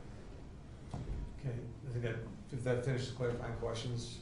Comments on items 5 and 6 of the cost model manager of the value engineering paper? Any comments from the public? Okay, see none, bring it back to council. Council comments? Mr. Whitman. So, on the value engineering, so my experience is, where we are today, sure. You know, we have to do it the way you've talked about. I guess that's the best way. You know, normally value engineering is done, starts up in the design phase when you're looking at the different functions that you need and what you want and what you're trying to get, and they look at trade-offs, and they don't just look at, it's not always a cost savings, sometimes it's a life cycle cost savings. It says if you spend more money now, you're gonna save a ton of money in the future. Those trade-offs are done, you know, which is why I've, you know, brought it up a number of times why we needed to do it. And so there, you know, you identify what you're doing, you look at how you're going to evaluate it, you develop your best alternatives, and then you go ahead and decide how to implement it based on input from the team. Now, there are companies right here in the Bay Area, even just in the South Bay here, that come in and do a value engineering seminar. So but it's not a seminar to train you. They'll go in and look at your design, and they'll give you the criteria and come up with their construction people, and they'll come back with their suggestions of things where you could save some money. But also, you set a target of how much money you're looking to get. If we were to do it earlier, you know, I would have said we'd start with looking at the costs, and we'd build a Pareto, and we kind of whittle that thing down and look at the different items. There are a lot of elements that are already ruled out, you know. The site layout, the look and feel of the building, we can't change those things. We're too much invested in it. But there are other things about the interior of the building that I think that we should look at what those cost elements are, and then say, are we doing it the most cost-effective way, both A, in the short term, if that's what our goal is, or in the life cycle cost, or a combination, best would be both. So normally you have a second team do it, just as you're going to have the contractor look at it. You don't have you'd have a fresh pair of eyes. So, you know, I wholeheartedly support, you know, what George and I discussed, having somebody else come in and look at it. But you might want to, the town may want to consider looking at some of these firms that would come in and do a one-time shot where they do it over a couple-week period of time, or a week period of time. It may be money well spent, especially given the financial numbers, which I guess we'll talk about next, where, you know, the costs are substantially higher than, you know, and the obligations are going to go a little bit longer than we had discussed just 2 weeks ago. So I'm happy to discuss value engineering further. I didn't think the report was very, very good. That was in the pack, but there's no criticism on anyone. It just didn't really say anything to me. Okay. Well, I'll just say that, you know, the Civic Center Advisory Committee has looked at this project for 4 years now. We've been with these architects for 2 years, and we made a decision when we hired the architects to go out and hire an independent financial analyst, Mac 5, to do that independent financial analysis. And in fact, I think there has been value engineering done on the project. We reduced the square footage based on a value engineering assessment, and that assessment went through the program, which was both internal and external, based on the different departments within the town and what the needs were, and there was an assessment done of those needs that was discussed amongst the Civic Center Advisory Committee and reduced the size, and that came to the council. So I think there's more that can be done. I mean, it sounds to me like once you've got contractors in, you basically motivate the contractors to sharpen a pencil and take some costs out because they get an additional benefit by sharing in the savings. Obviously, from our perspective, we want to, especially with this kind of a project that from the very beginning has been a budget-driven project, we wanna cut those costs from the very beginning, and there was a whole committee from the CCAC that focused on that, and drove the reduction in the square footage and some of the changes in terms of windows and other kinds of specific designs to reduce costs. So we shouldn't think this hasn't been done. I think it has been actually fairly thoroughly done. Well, not to say that, you know, somebody with specific knowledge wouldn't be able to do more. But we hired Mac 5 as an independent appraiser and assessor of the cost assessor. When we hired WRNS had this financial, review function. And we said, we don't want that from you. You guys use that for yourselves, but we're gonna go hire an independent financial assessor for the town. And and we're spending almost $1 million over the course of the project for Mac 5 to do that job. So. Mr. Weiss, did you? Yeah, well, I would agree with both of you in each perspective. I think that value engineering has been done as we move forward. I think that as we get nervous that we're, feeling this project's coming into play, there's a nervousness set by money. So then there is that, just to start thinking we have to cut. Well, we don't know what we have to cut because we don't know what the overall cost of the project. So there's an unsettlement, in essence, with some of us, that obviously the process is laid out. I do think that if we have to have some more value engineering as we look forward and when we start getting some solid base numbers, we can start drilling down and seeing where we can make some changes, and if we have to hire the necessary personnel to help everybody get to a point where we're comfortable and we can meet our finance goals, it is what the process is. In a perfect world, we'd have all the money and we'd have a perfect project and built to exactly what the taxpayers would want. But our situation's a little different, and I feel what Bill's feeling, and I know what we've already done, and there's been a tremendous amount of work and a lot of professionals doing a drill down on a project, more eyes and more professionals than most projects. So it's just that nervousness of moving forward, but it is the process. So it's like having a baby, eventually it's gonna come out. Oh, just like that. Not yet, though. Not yet. But you go through a lot of pain. Yeah, that's what I'm told. And then you forget about it, because it's so beautiful and you really need it, and it's something worth doing. There's no I going really, back. I understand costs go up, costs go down, costs depending upon the market. If we had been building this back 5 years ago, the contractors would have been hungrier than they are now, but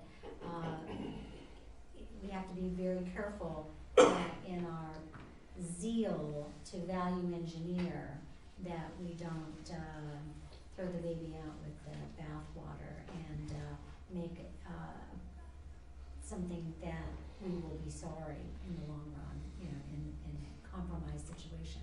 But I really don't have any other things to say. I just know that we have done value engineering and done cost-benefit analysis on many of the systems that were designed into the project, and some systems that we eliminated because the cost-benefit analysis just didn't hold up.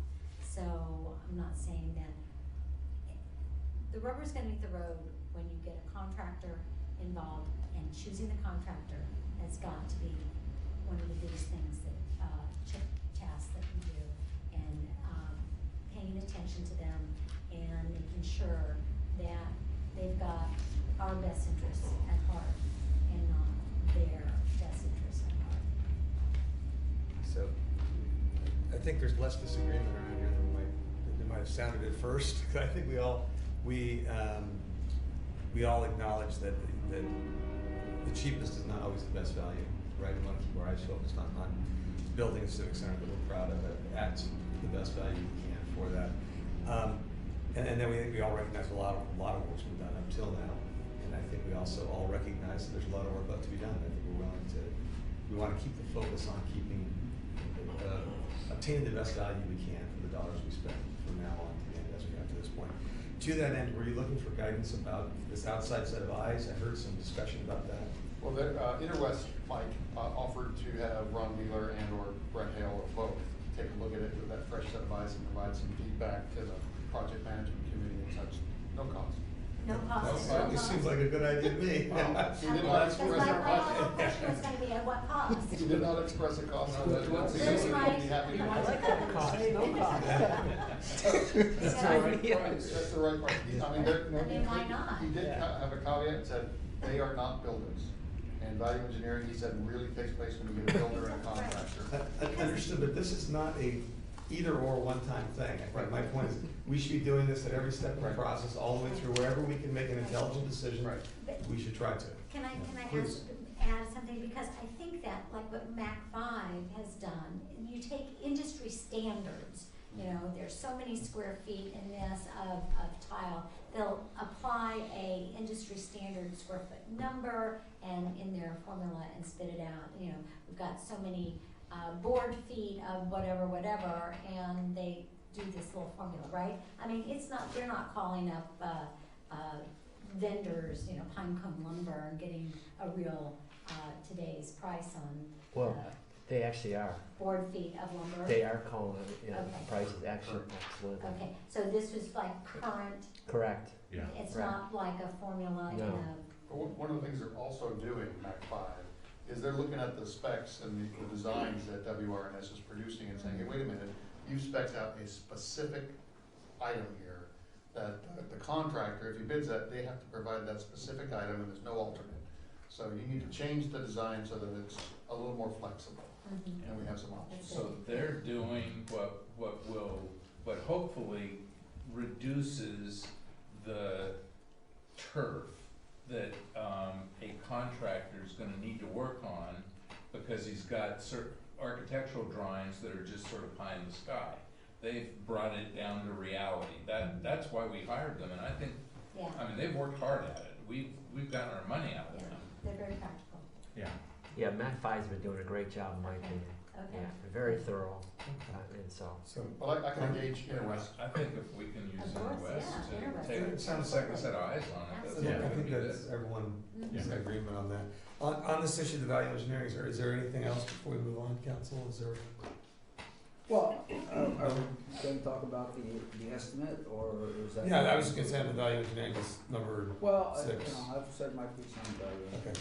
Then, sure, anything remaining? Bill, have any other issue? Well, I just think that, again, you know, at the last meeting that we had, you know, we were discussing the cost and how we were gonna cover it. And, you know, and I brought up, there are these other costs that George has continued to allude to. And I appreciate that he put the numbers down now, and we got that in the report, and of course it's here, on the MAC 5 estimate in total of, you know, in total 51.5 million with contingencies. And so I do think that, I'd like to, maybe in a future meeting, because it's not agendized here, but I do think that we need to discuss again this financing discussion, because the numbers that were put out in the analysis could hamstring the town essentially for quite some time, taking it to 2000 without contingencies, you know, 2000 through 2021, and with contingencies probably two or 3 years later. And so I think it's something that, you know, we need to address, and hopefully with value engineering, with the bids and everything like that, things come in below these numbers, but right now these are the best numbers we have. And I do think that we need to have a discussion on it, and I think that that's all the more reason why we need to look at what the costs are and how we were gonna cover the costs. Not, you know, if the building is designed properly and it meets all of our life cycle needs, then that's great. If there's a couple $100,000 or $10 million we can take out of it, that's also great. But at the same time, you know, we don't want to compromise the safety or the life cycle cost. But these numbers are a lot higher than I think that, you know, until they came out in black and white. And I do think we need to have another conversation as quickly as possible. Yeah, just to, I guess, a point of clarification, my understanding, I know those are people's, but my understanding is these numbers are not higher in terms of apples to apples. These numbers are higher because they're including more stuff, they're a broader universe of things, so of course they're higher. Yes. Right. Could you please? Sure. So the basic design and construction items that we presented to the council at the last meeting was strictly the admin PD component of the project. But the project is much larger than that. And in its entirety from the very beginning, we've known that there are pre-project costs and post-project costs, furniture, fixtures, equipment, and a number of other things that are able to use general fund for because they're not design and construction. So they weren't really a part of the conversation.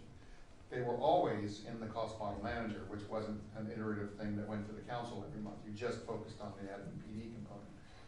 Now that we're in the construction drawing phase, and at the last meeting of the council, the request was, let's see what that bigger picture is. I've shared the cost model manager with you in a Friday report, but it hasn't been a part of the council meeting agenda. Now it is, and it's the entire project. So the construction costs, the design costs for the library and for town hall haven't changed. They're exactly the same as they were the prior meeting. What has changed is there's now all these roll-up costs in there to include contingencies for every item from IT costs to CEQA, some of which we've already paid for, to phasing, staging, and furniture, and fixtures, and equipment that go along with the facilities. That's all built in to the cost model manager, put together by MAC 5. I'm sorry, I interrupted you. No, So no, please, no, you let's- didn't. let's- That's fine. I appreciate that clarification because that's how I understand these numbers. And in the FF&Es, this is assuming, this is a question, this is assuming that every piece of furniture, every piece of equipment is a purchased, not leased or financed in any other way. We actually have a contractor on board through Interwest, Richard Smelzer, who's going through the phasing and staging, and that's part of that process, is to identify this is gonna go, and this is gonna go into the new building. So. Because I know that in my company, getting furniture and fixture every time we move or something, and cubicles and stuff, we're fortunate because we're in commercial real estate that we get to cannibalize, you know, failed companies like you know of, right? Right, that in I know, other yeah. spaces, right? But there are other opportunities that can come up like that, or you can lease it, or you can do a payoff or something. I don't know of very many public buildings, public projects that are paid upfront, debt-free, in cash, out of private donations or, you know, general fund money on day one, without any kind of bridge financing or other kind of financial vehicle. So I don't think that that is a bad thing, that if we have to go there in order to make this project work, because the majority of it, the vast majority of the cost of the project will be paid upfront. Correct. And part of the cost model manager, it includes a timeline for the project, and that's that funding plan that we talked about at the last meeting. I've been putting together a funding plan that includes all of it. That's kind of a roll-up spreadsheet for the cost model manager. That's not completed yet because we're still doing the estimate column of it. So once that's completed, then I'll share it with the council. Sorry, John.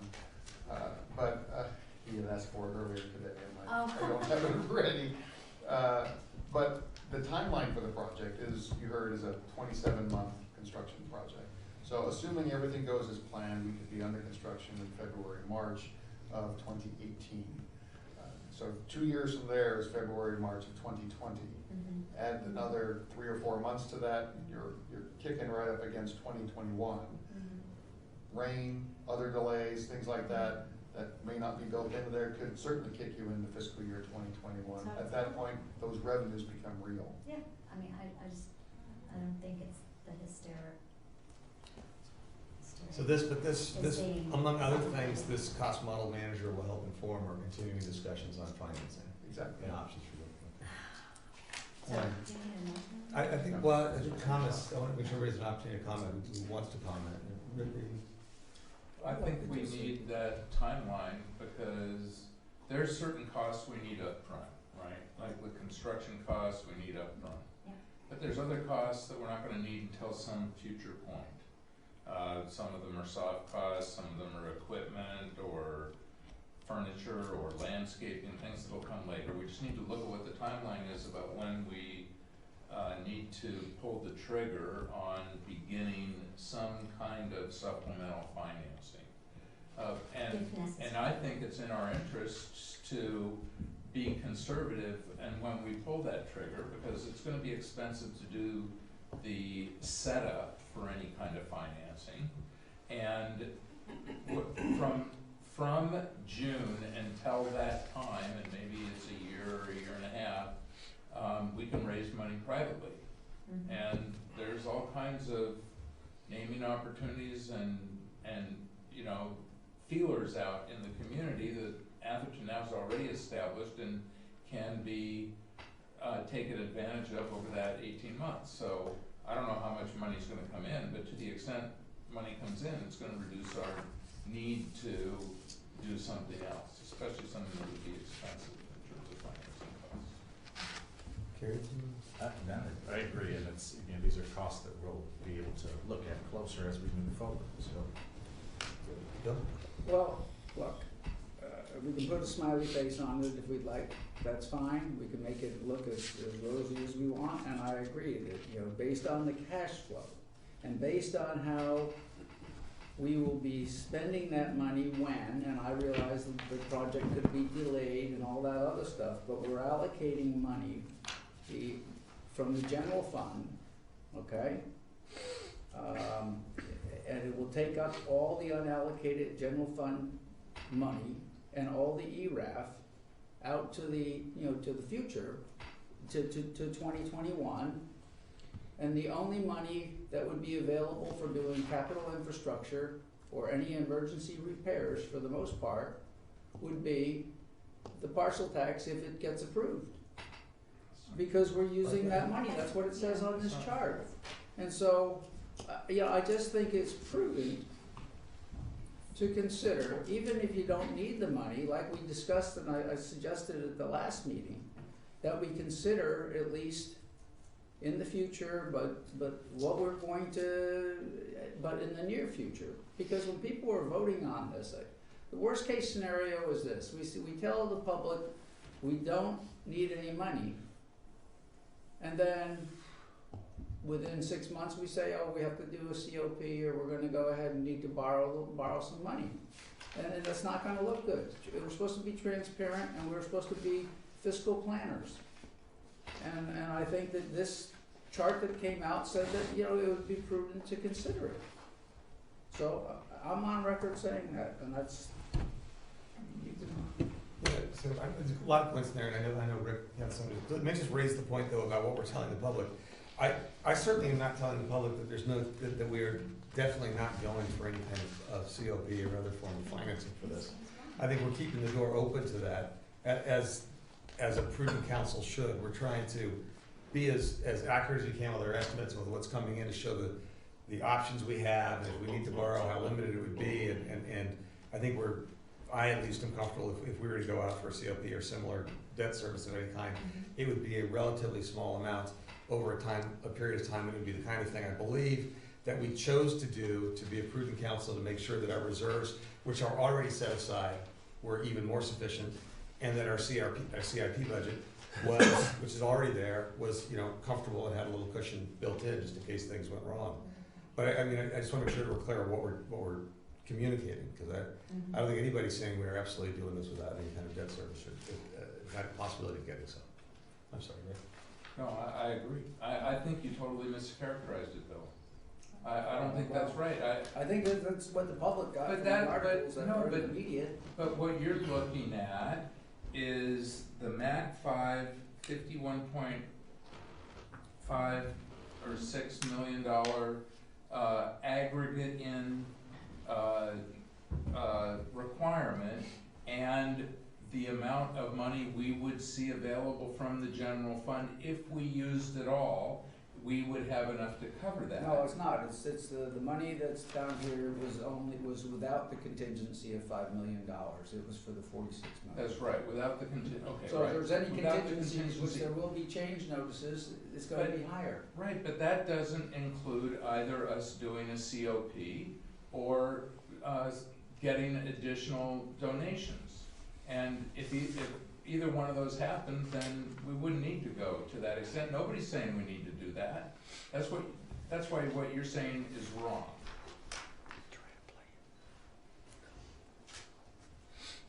Okay.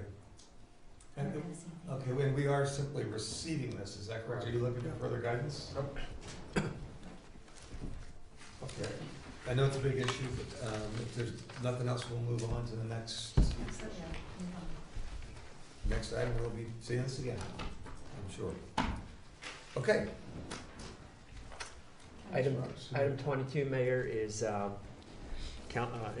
Middlefield Oak Grove Complete Project, Intersection Improvement Project, where staff is recommending that you approve the award of the contract to Redgwick Construction from Oakland for a bid of $520,544.30, and direct the city attorney to prepare that contract and authorize the city manager to execute that.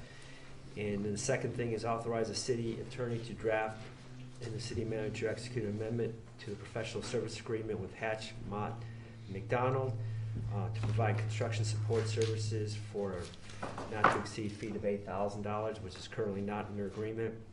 And finally, the third is to adopt the attached resolution amending the fiscal year 2016-17 capital improvement program to provide the funding for this project. On April 11th, staff had a bid opening, public bid opening, and we received 2 bids for the project. And the bids were $520,544 from Redgwick, and then the other one was from the contracting firm Golden Bay Construction of $774,545.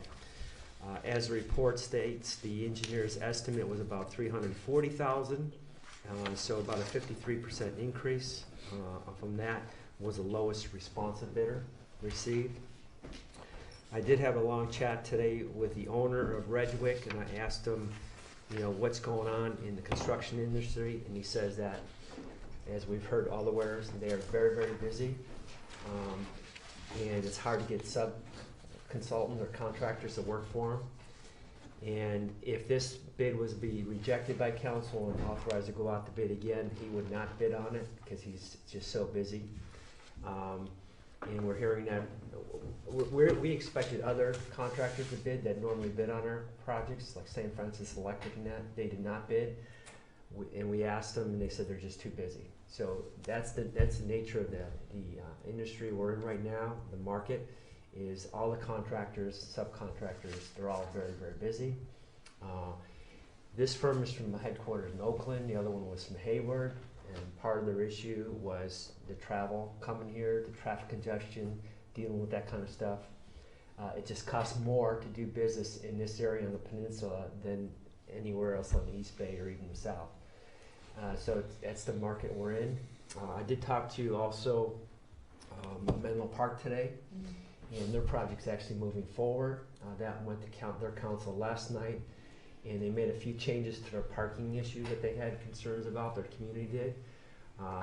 And then they had that resolved, and their project is moving forward, and they're going to be completed by when school opens on August 24th. So they're moving forward on their end of the project, and again, we have a small window between June 16th and August 24th. It's when the school recesses, and that's when, if you approve, that's when this project will get done.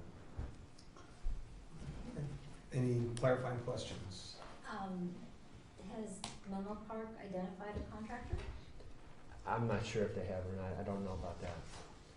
But Is our project closely aligned with them there so that it could be a joint project? well, they're doing more just siding and striping. Ours is actually physical construction, so it's much different.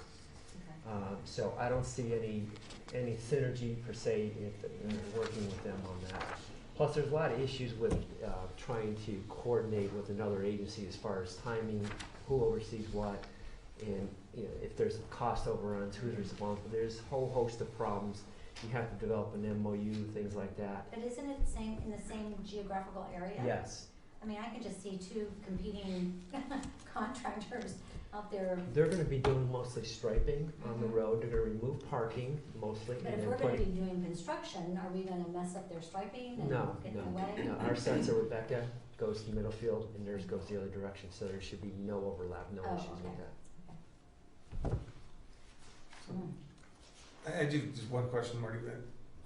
The difference between the engineer's estimate and what came back in is striking. Yeah. Is there something we should learn from that, or is there, can you explain that in some way Well, other than there's just a prices? number of things that, the traffic control for Ridgewick, they estimated $55,000 and it's a few $100s. It's pretty much, they have a 45-day working schedule they have to get done. And they estimated, they need to have like $1,000 a day on just on traffic control. And they hire up a separate company that does that, that's an expertise. The engineer's estimate had $10,000 for that. Why the difference, I'm not sure. But that, and then the other company, Golden Bay, actually had higher costs. You know, theirs was over $250,000 more than Ridgewick. And then there's some costs, unit costs for like asphalt and concrete costs that were higher than the engineer's estimate. I'm not sure, I've never worked with that Hatch McDonald before. I don't know how detailed they did their cost estimate, engineer's estimate, and does it reflect the current conditions of this climate here? I didn't delve into that. But based on what the other It wouldn't do us any estimate was. good unless it did though, correct? Pardon? It wouldn't do us any good, this engineer's estimate, unless it was accurate, or a good attempt to be accurate. So I don't know why we would pay somebody to give us something that's not. Well, we're assuming it's accurate, but then the market is really what it is. And so Market-driven. I forward that to them and say, hey, these are market conditions. That might be a good cost estimate, say in Oakland or somewhere else or some, but here, I think there's other challenges or issues that drive the price up that maybe they didn't take into consideration. I don't know. I haven't really talked to them in detail about that. So what was the time lag between the engineer's estimate and the? It's only about a month. Only about a month? Right. Yeah, so there's something wrong. If we're going into comments, then we give a chance for public. No, I'm just, anyone in the public? I got a question. Okay, more questions then. And I told Bill he did the next one, sorry. So this was really two projects. So I think we got the grant for doing the corner, and then we piggybacked the bike lanes on Correct. top of it, right? Right. And so the only thing that Menlo Park is doing, and needs we could do the bike lanes, I realize it'd have to be rebid, but we could do the bike lanes separate, which would be substantially cheaper because the doing the pavement and putting up, I realize we already bought the poles. Correct. But that seemed to be a minimal cost in George's letter. Yeah, it's about a little bit less than 7,000. It's actually in our corporation yard already. Yeah, and we can save those. So the bike, did they break it out in their bids what the bike lane cost might be? So we would have They broke it out by how much thermoplastic, striping, and all that kind of stuff. There's a number of different bid items for that. So the council, if you want to just bifurcate the project somehow, I'm not sure exactly how we'd have to do that contractually with the contractor. I don't know, because the contractor, when I talked to him today, he says if we take anything on a project, he's not going to sign the contract. He made it sound like they actually underbid the project. And so if we decide to take anything out of it to reduce the cost, he's not going to sign the contract. And our only choice then would be go to the next lowest responsive bidder, which would be $775, or reject all bids, go out again. But that won't happen this year. It'd have to, unless you want to do work when school's in session, which I think the whole thought is we want to do when they're in summer recess. So we'd be looking at 2018. Okay. I'm sorry, Rick has a question. So what we added was to add class 1 and class 2 bike lanes to Oak Road. Correct. And is Menlo Park's project not including Class 1 and Class 2 bike They're lanes? just doing class 2. And why were we doing Class 1 as well? Because class 1, we have we couldn't put class 2 on both sides. We have it on the north side, but not on the south side, because there's already a path of travel there on the south side. And we worked with the Bicycle Advisory Committee, and then the Kingman Council, you approved that change also. And so it just made sense to just enhance that path area so it becomes a class 1. And it's be a lot safer for everybody there. The street is wider down in the park. Okay, we're done with questions. I'll turn, any public comments on this issue? Seeing none, I'll pull it back to the council. Comments, thoughts? Rick, I'm glad you're ready. I'll say something.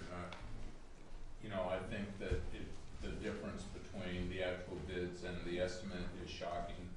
But I have to say, it looks like the engineer's estimate was off.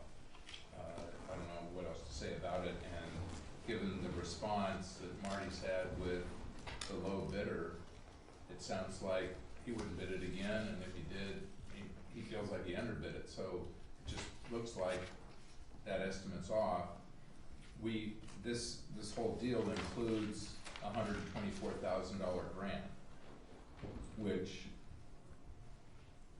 you know, this is one of the priority projects. I don't know about the bike lanes up Oak Grove, but certainly that corner in front of MA is one of the priority projects that we went out, we got the grant.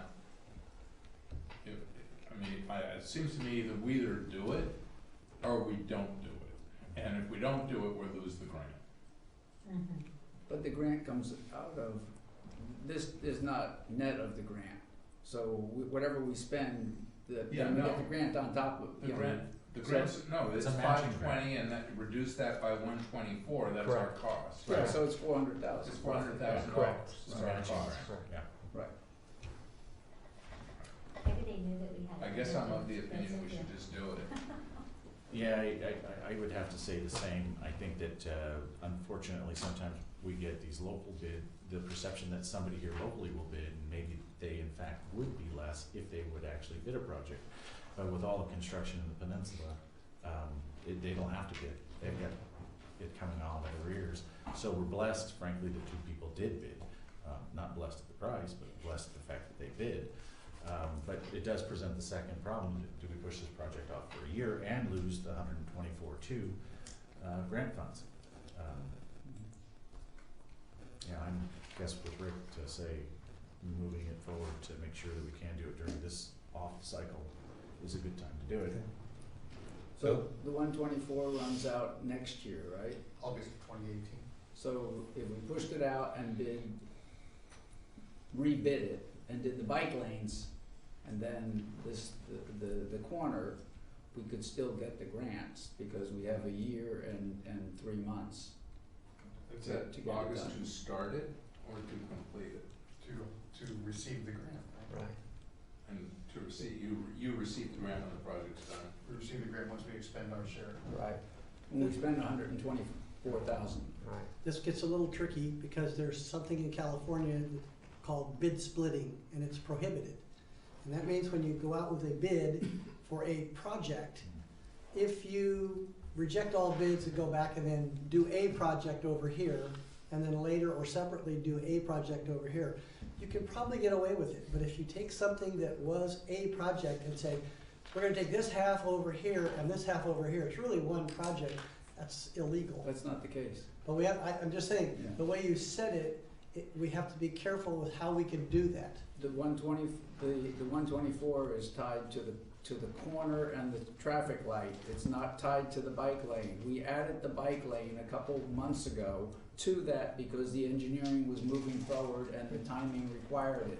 But it wasn't, when we did the bid and got the grant, the 124 was tied to the improvements at the corner that we talked about a year ago. Yeah, I'm not talking about improvements, I'm not talking about the grant. What I'm talking about is if you do a bid and then you split the bid because you want to get a better deal, it's illegal in California to do that. And this smacks of that. I just want to make sure that you understand going in that if a bidder jumps up and says, hey, wait a minute, I bid this project that had 2 components or 3 components or 8 elements, and now you split that, you have to be really careful in how you do that, and it could be a problem. That's all I'm saying. Well, my comment, Bill, was that with the splitting was that we've got the bike lanes and another jurisdiction stuff going there. And so we don't need to do that corner thing anytime soon. That was part of the I see what you're, and that is always possible, to reject all bids and go out with a different that's what I was project. suggesting. Right. You just can't go out with 2 different projects that are really the same project. And if the council wants to wait till next year, there's no indication that the bids will be lower, right? So, I mean, that's part of the gamble, is you wanna maybe wait another year to see if the bids will come in lower. Right now, there's no indication, because the last 5 years, the economy just keeps ramping up. Which is a good thing. Right, exactly. Okay, I know If you're a contractor. and then Ms. Lewis had something to say. This is it's a difficult choice, because the momentum with Menlo Park, it was a different decision when I felt that Menlo Park wasn't gonna go forward. You know, that we should wait. You know, just stop all and wait. But since Menlo Park is gonna go forward, I think the time is now for us to continue and to go forward. I think that we've got 2 bids. The Hatchmont was way off, and we've got, you know, a bid that's way higher than our estimate, but I think we need to just go on and do it. And it's a terrible intersection, to make it as safe as we can for those kids. I personally had 2 grandkids that I, navigated that section of town twice a day for 4 years, 6 years, because they were, anyway, so I know. And I think that it's scary to have them walking and biking to school there. So if we have the money that we can, I think this is something that we should put our money towards and go ahead. I think it'll get messy if we try to split it and, then go out next year for the $124,000 matching grant. It could get messy. Yeah, Right. so I agree actually with what Elizabeth just said in large part. There's one thing I want to go back to Bill on, but it feels to me like where we got this off track was we got a number from Hatchmont McDonald, which is just wrong. And we should let them know that we're making policy, we're making decisions. And this number which we paid them to give us is, for whatever reason, it's way off. And I'll certainly let them know that. Yeah, I mean, that's. Maybe the specs were wrong or something that we gave them, or I don't know. It's the same specs, right? But I mean, as I read what they're supposed to be providing, part of it is an estimate. Right. And an estimate, not in Oakland and not in 1983 or something. I mean, Now, there's like 4 or 5 different bid items that were just way off compared to what the bids received. And one was traffic control. I totally get it. But in my world, though, when you pay an expert Right. to give you a number, they should give you a number that's closer than 60% off. But I agree with everything Elizabeth says. Having said I'm frustrated and everything else, I still think it's important to do it. But I am curious, and Bill, I would love to hear if you had a specific suggestion about how you'd like to see us move. So if you see a path that does save some money, Well, I'd like to hear your thoughts on that. yeah, I don't think that, there's already a light at that intersection. And there's already a crosswalk at that intersection. We're just bringing it up to code, and it's requiring us to change the light. So I don't see a need to do that light right away, which is a big cost. So I think the key thing is the bike lanes that then go into and the kids will push the button the same as they're doing now. It's just that now we'll have a countdown versus what it is now. It's got a hand and the hand starts flashing. So, I would have I think it's important we get the bike lane done. And I'd like to get that done as soon as possible. But I would have recommended, especially, given the fact that we are looking at how we're gonna use our cash going forward, and is to wait on the second half. However, I'm willing to go along with the rest of the council, but I would have, and I was the one that brought this to the council. And so I'd like to see the bike lane done. The corner, you know, I have some reservations, and do we really need to do it just this year? And I agree, Marty, the unknown is we don't know whether or not it's gonna go up, but I would have taken a chance if it was me doing it personally. Through the mayor. Yes. Marty, did you also have a conversation about DG pathway? Yeah, I talked to the contractor about that, and it turns out, because it's not the materials that really cost it, it's the labor. And so it actually will cost more to do DG than the asphalt, so, yeah. You can get a gardener. So, I mean, and based on what I heard, I'm not willing to bet that prices are gonna go down over the next while. We've got this grant that we should take advantage of while we have it. It's not an ideal situation, and I'm reluctant, but I'd be in favor. Or I'd grudgingly go along with doing this. How's that? Right. So motion to approve items number 1, 2, and 3 under this section item. Yep. Yes. All in favor? Aye. Aye. Opposed? Yes. Okay. Right. Thank you, Mayor. Brings us up to other park circulation, item 23. Thank you, Mr. Mayor, members of the council. I believe Steve's here today. Hey, Steve. Steve. Members of the council. Wake him up. Bring for you the park circulation plan. Steve. Up here. Microphone up here. He's not here that often. Didn't mean to wake you up. Mayor and members of the council, I bring for you the park circulation plan. Increase scope of work for Verde Design related to the park circulation project. As you know, we had the joint meeting April 1st or April 5th last month with the Park and Rec Committee, and we came to some understandings during that meeting. We brought before you about 5 items of the new park circulation and pedestrian circulation plan of the project. Out of those, the understanding was we really liked elements 1, 2, and 3, which were the original part of the circulation plan, which was the removal of the horseshoe driveway and an entry into the vehicle entry for pedestrians as being section 1. Section 2, the focal points along that pathway, and section 3 being an entry from the exit of the park.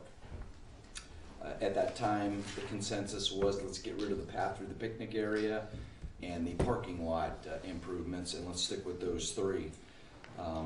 Working with Verde Design, the scope obviously has changed with that, and they're looking for a $21,000 increase to begin design of the construction drawings for that plan. So we detailed that out pretty much in the staff report. I'm here to answer any questions you might have. Let's try. Any clarifying questions from the council? So, I'll do it. Yeah, please. So, first off, the design that Verde Design was doing included that front path, which we're going to do off of normal operation costs, as well as the one in the back. Are they still designing that so that we don't have to go out for another design to do, you know, that front pathway was got the ripples in it? And No, they are not.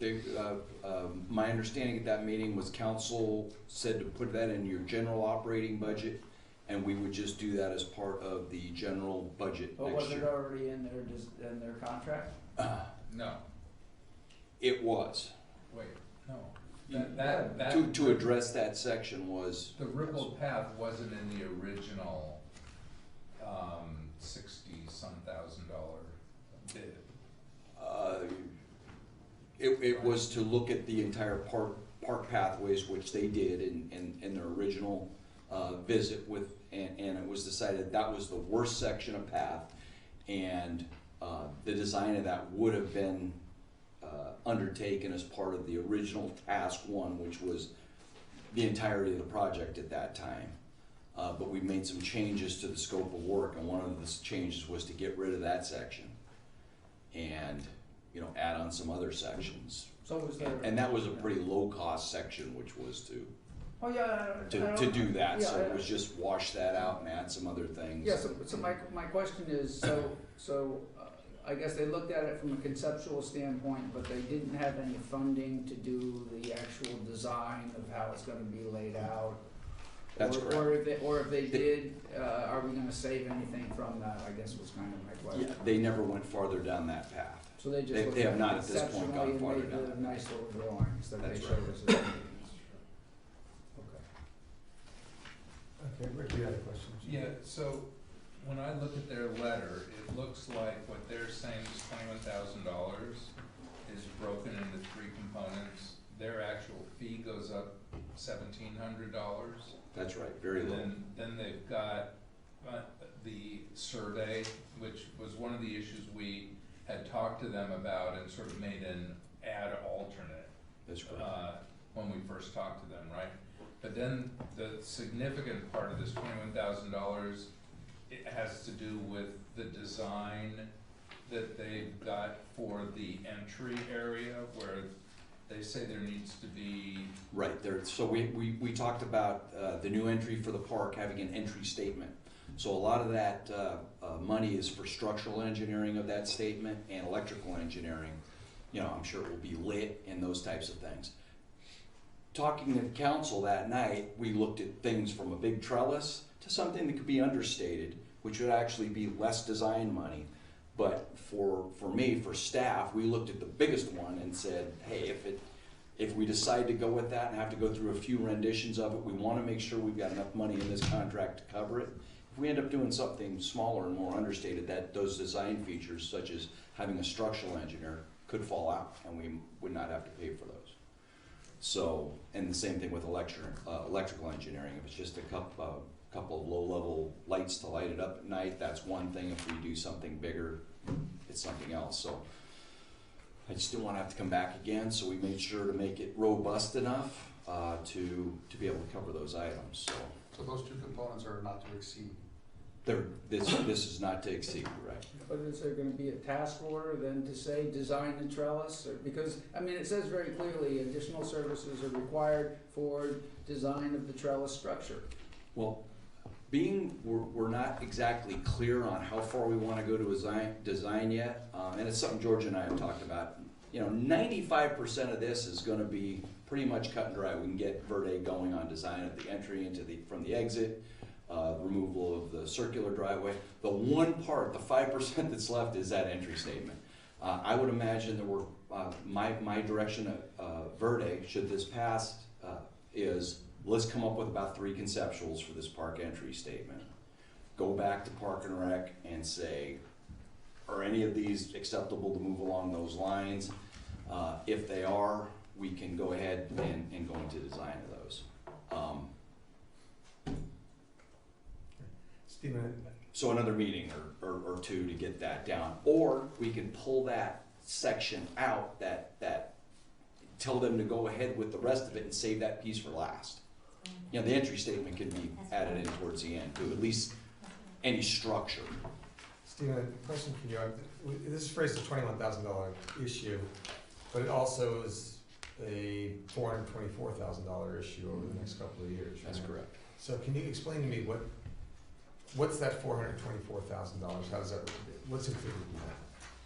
So the $424,000 is the result of what, let's just say we constructed this thing, we came up with our construction drawings. That $424,000 is the construction fee of $573,581 with the design fee of $85,870 for a total of $659, minus the $235 that we already had in the 17-18 fiscal year taken out. That's what that leaves behind. I think in more detail, what exactly architecturally, design-wise, does it include? Yes. What physically is going to be out there for that price? Oh, so, like I said, the 3 tasks, which are the removal of the circular driveway. Right. Is that the path you want me to go down? Yeah, that's the 235. The entryway into for both cars and pedestrians, a separated entryway for pedestrians into that entry area. the landscape fill-in, after we remove that driveway, currently that road it points 20 feet wide. We're gonna bring that down to an 8-foot path, so re-landscaping that area. Putting in focal points along that pathway. We talked about, where they would be approximately. We talked about moving a couple of them, but that's definitely doable for that design. When we bring the entrance in from the exit, we have to do a little path work. Also on the entrance to make it fire truck width-wise compliant to what it should be now. It also puts a couple of raised crosswalks across the road, so when you come in those areas, you can get across the street with going on an actual crosswalk. And Entry statement? And the entry Yeah, statement. sure. How much is the entry statement? If that's segregated. We've got that budgeted right now at about, I think it was $75,000 for an entry statement. So, Steve, is that 659 a bid from Verde to do the work, or is that their estimate? that is their estimate. So somebody else is gonna come in and bid to do the work? That's Just correct. their estimate? Yeah, it includes some money in there for them to do construction oversight. Not actually run the entire job, but if there's something that needs design that was missed, or they run across an obstacle and we need to redesign something along the way, that's included in there. So there's some contingency in there for that. As long as all the other things, such as permits and the things that I had listed as other on the page, so that's what we're looking at. I mean, a lot of that money they had in their original scope. They knew this was going to be.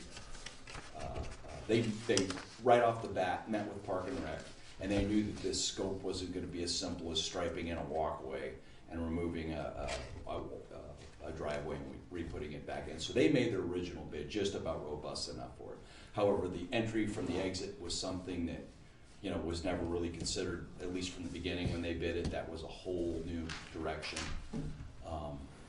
And that's really where the crux of the changes are. And then the survey that they had to do, that ate up a little more money. And Stephen, did we have even a notional amount of, for the FY 2017-2018 period? Did we think we were gonna finish this in 16-17, that 235 was gonna be sufficient to get it done, or was there something else that was gonna slot in the next year? If we had done the minimalist approach of striping in a walkway, removing the path, that was all looking to have been able to do that. There's nothing. We're not. This is a truly new money in 2017. That's correct. There was not that much money at all considered there. I think we only had $25,000 for next year budgeted for some lighting improvements.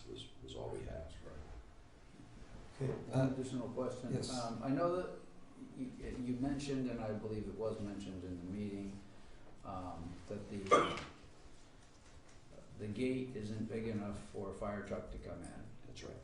However, there was a fire truck there on Easter for there seems to be fire trucks that seem to make it for parties and things like that. So I was wondering how fire trucks don't get in when they are actually in.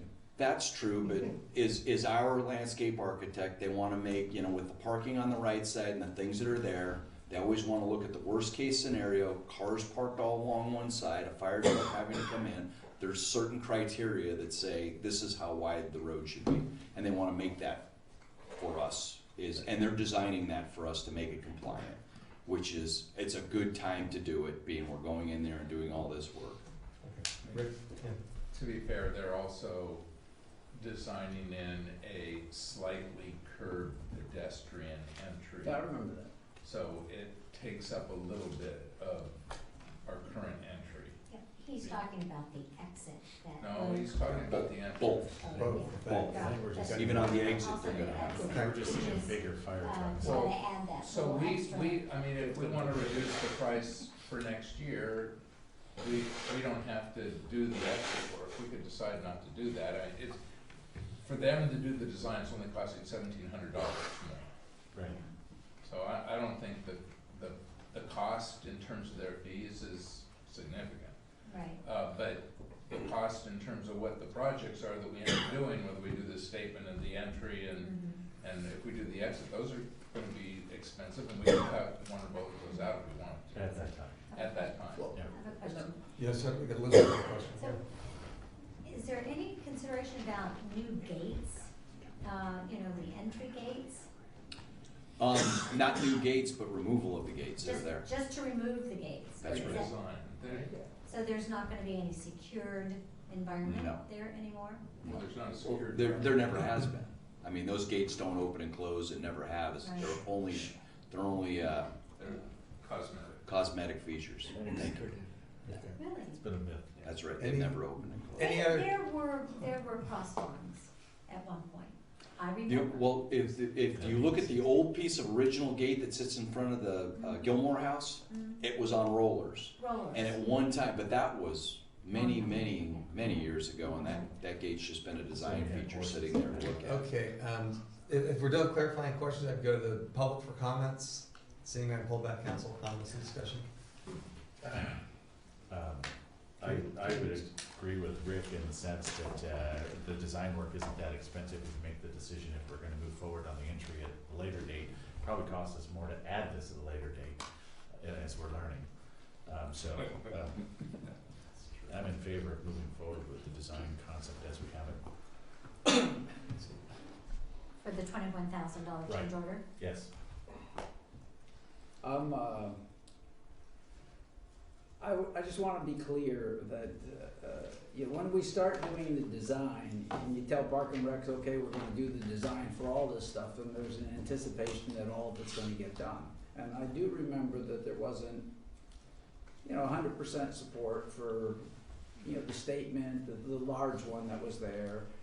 And there was a lot of discussion about, do we really need those 5 parking places in the front and those type of things. So there are things in there that are optional, and $1 is $1. As long as the expectations with Park and Rec are set properly, I'm okay with at least doing the design and getting some concepts, but, honestly, I'm not in favor of, adding another $400,000 to the budget. But you're gonna have to add something to this, because if I remember right, the circular path was gonna cost another $30,000 or $40,000. So we're already gonna have, if I remember, we were gonna have to add some money to it.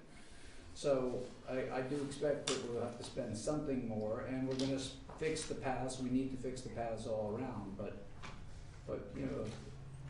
a lot of extra fancy stuff that's not necessary at this point in time, given our other financial needs. I'm just not sure that was. This is strictly for the design, and any construction moving forward will come back to this Steve, council. I think that's, the concept is, even though it's a design, the false perception that we're going to approve everything at the end of the day is not what we wanna deal with, period. This is just for the design, not for the approval of the design. That's great. Comment, you good, comment? I think we should just clarify in the course of doing this that the structural engineering and the lighting engineering is something that, we're approving if we decide to go forward at that level, right? A smaller entry statement would require less funds as part of that. Yeah. That's correct. Yeah. And it looks like there's been some design work already for the large statement, right? No, well, just conceptual, and that was. Three pictures. Right. Yeah. Yeah. That's it. So, I think what I'm hearing from council, and I agree with this, is that moving forward with the $21,000 does not commit us in any way to this 424, and we should make sure that people get that. Bill talked about the expectations of the Park and Rec Committee. These things just seem to pick up, momentum on their own somehow, and so I'd love to say you should not proceed with the assumption this is gonna be funded at $424,000 in 2017 and 18. That we're committing to this step, but that's really all we're committing to at this point. It could be a plan in the box that you could do a piece next year, or a piece the year after that. So my piece message after would be that. just as You Bill's can message parcel was it up, Park and you Rec, can I do it sent all that at message once. to staff Yeah. as well. Right. Okay. that we,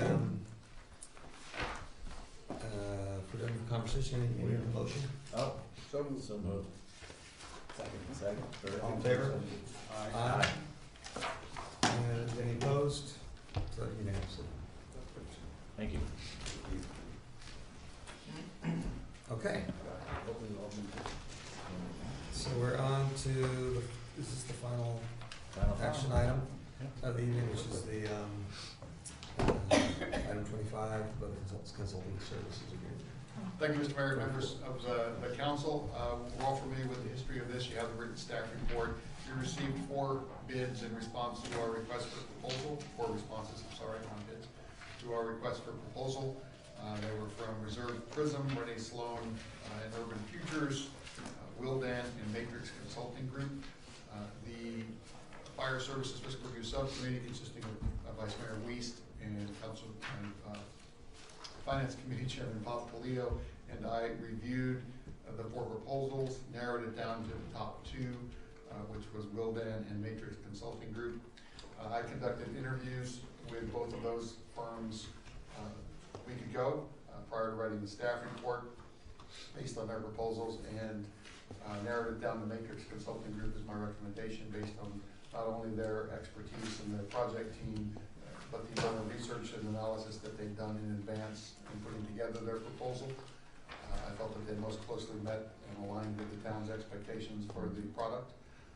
So with that, staff's recommendation is that you consider awarding the proposal to Matrix Consulting Group at a cost of $49,500.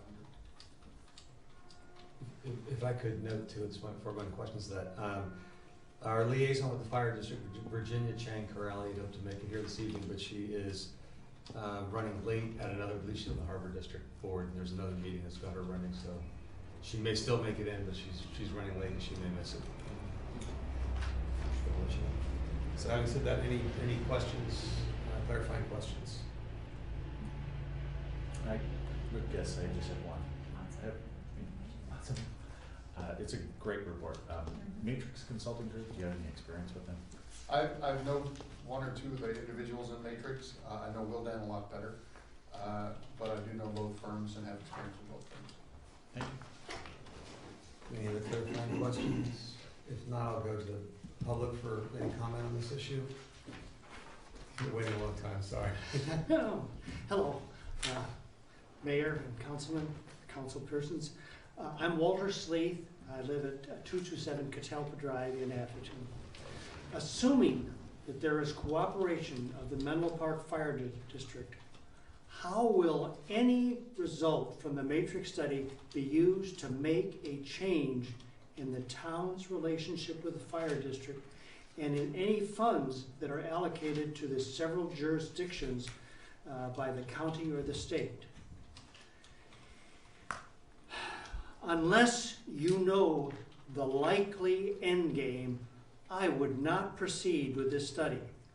I have not seen any evidence, and I've been to a lot of your meetings, that any of the council really knows what the end game is here. So unless you know that, I think you're rather foolish to spend this money on this project. Thank you very much. Thank you. Any other comment from the public? Okay, seeing none, I'll bring it back to the council. Council, any comments?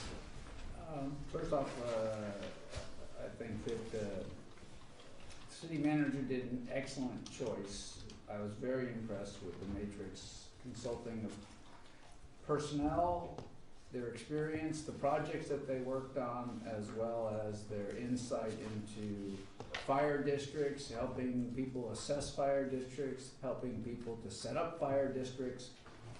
And so I do think that they're an excellent group to lead us through this.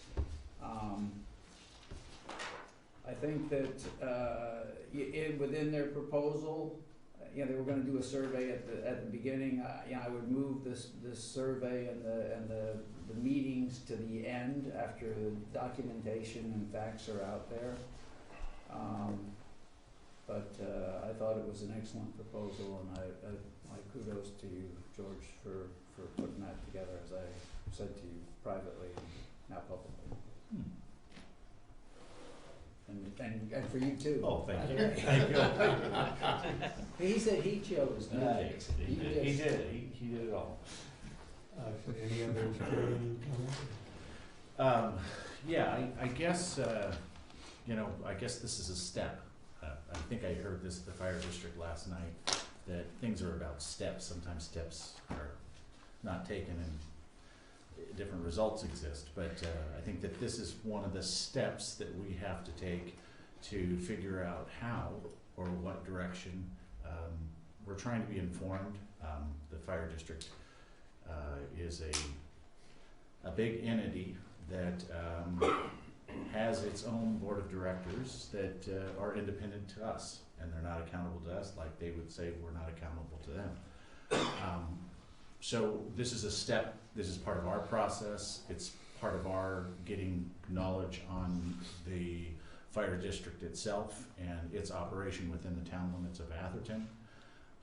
And I think it's important for us as a council to understand what some of these cost factors could be, to understand what the taxpayers of Atherton are contributing towards the district. I don't think we know what an outcome of this is. I think what we have here is a step, and we'll discuss things as we become more informed. And at that point, we'll make decisions, whatever those decisions are. I don't think we know what those decisions can be, and we're not limited to, but I don't think that it's a bad move on our part to be more informed with what is going on within Atherton, within the district. So I'm in favor of it. Comments from anyone else? Rick or Elizabeth?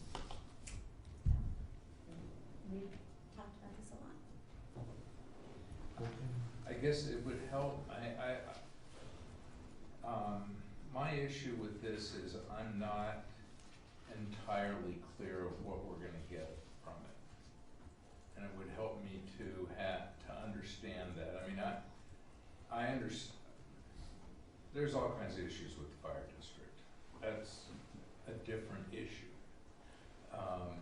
I hear the same comments that everybody else hears from our residents when all you have to do is look at the tax numbers and you get comments, because the fire district's tax level is basically twice what ours is, and we're providing police administration services that people see all the time. So you get those comments, but what I'm struggling with is what will we get from this? I'm not really clear about it, and I've never been really clear about it, but it would really help to understand that better. I think there's others that have a better understanding of it than I have. Well, I guess, step number one is try to figure out what cost for providing service within the town of Atherton is. Sure, the district does a lot of things for the district, and some of those things may not be in fact something that may benefit the town of Atherton. But I don't think that the fire district cares, frankly, that if a benefit would be for Atherton, because they're making decisions based on a larger district, multiple jurisdictions, multiple needs. As we have kind of figured out, there's big dollars coming from the town of Atherton into the district. And we have had residents over the years ask us, as elected officials, and they would argue they should just ask the district. But, as they say, they're 90,000 strong, and we're not. So we're little Atherton with a big dollar figure going to a bigger district. So realistically, our voice isn't heard because, frankly, when it comes to the district, we have the least amount going in in the district. The district has huge growth in the eastern section. Menlo Park's got huge growth. So I think this really does become a drill down to find out what, fire services cost versus what we're paying. And what, in fact, let's get to the point. What, in fact, does the district do overall, and what are those cost assessments, our appropriate percentage cost assessment of what that contribution cost would be to the town of Atherton.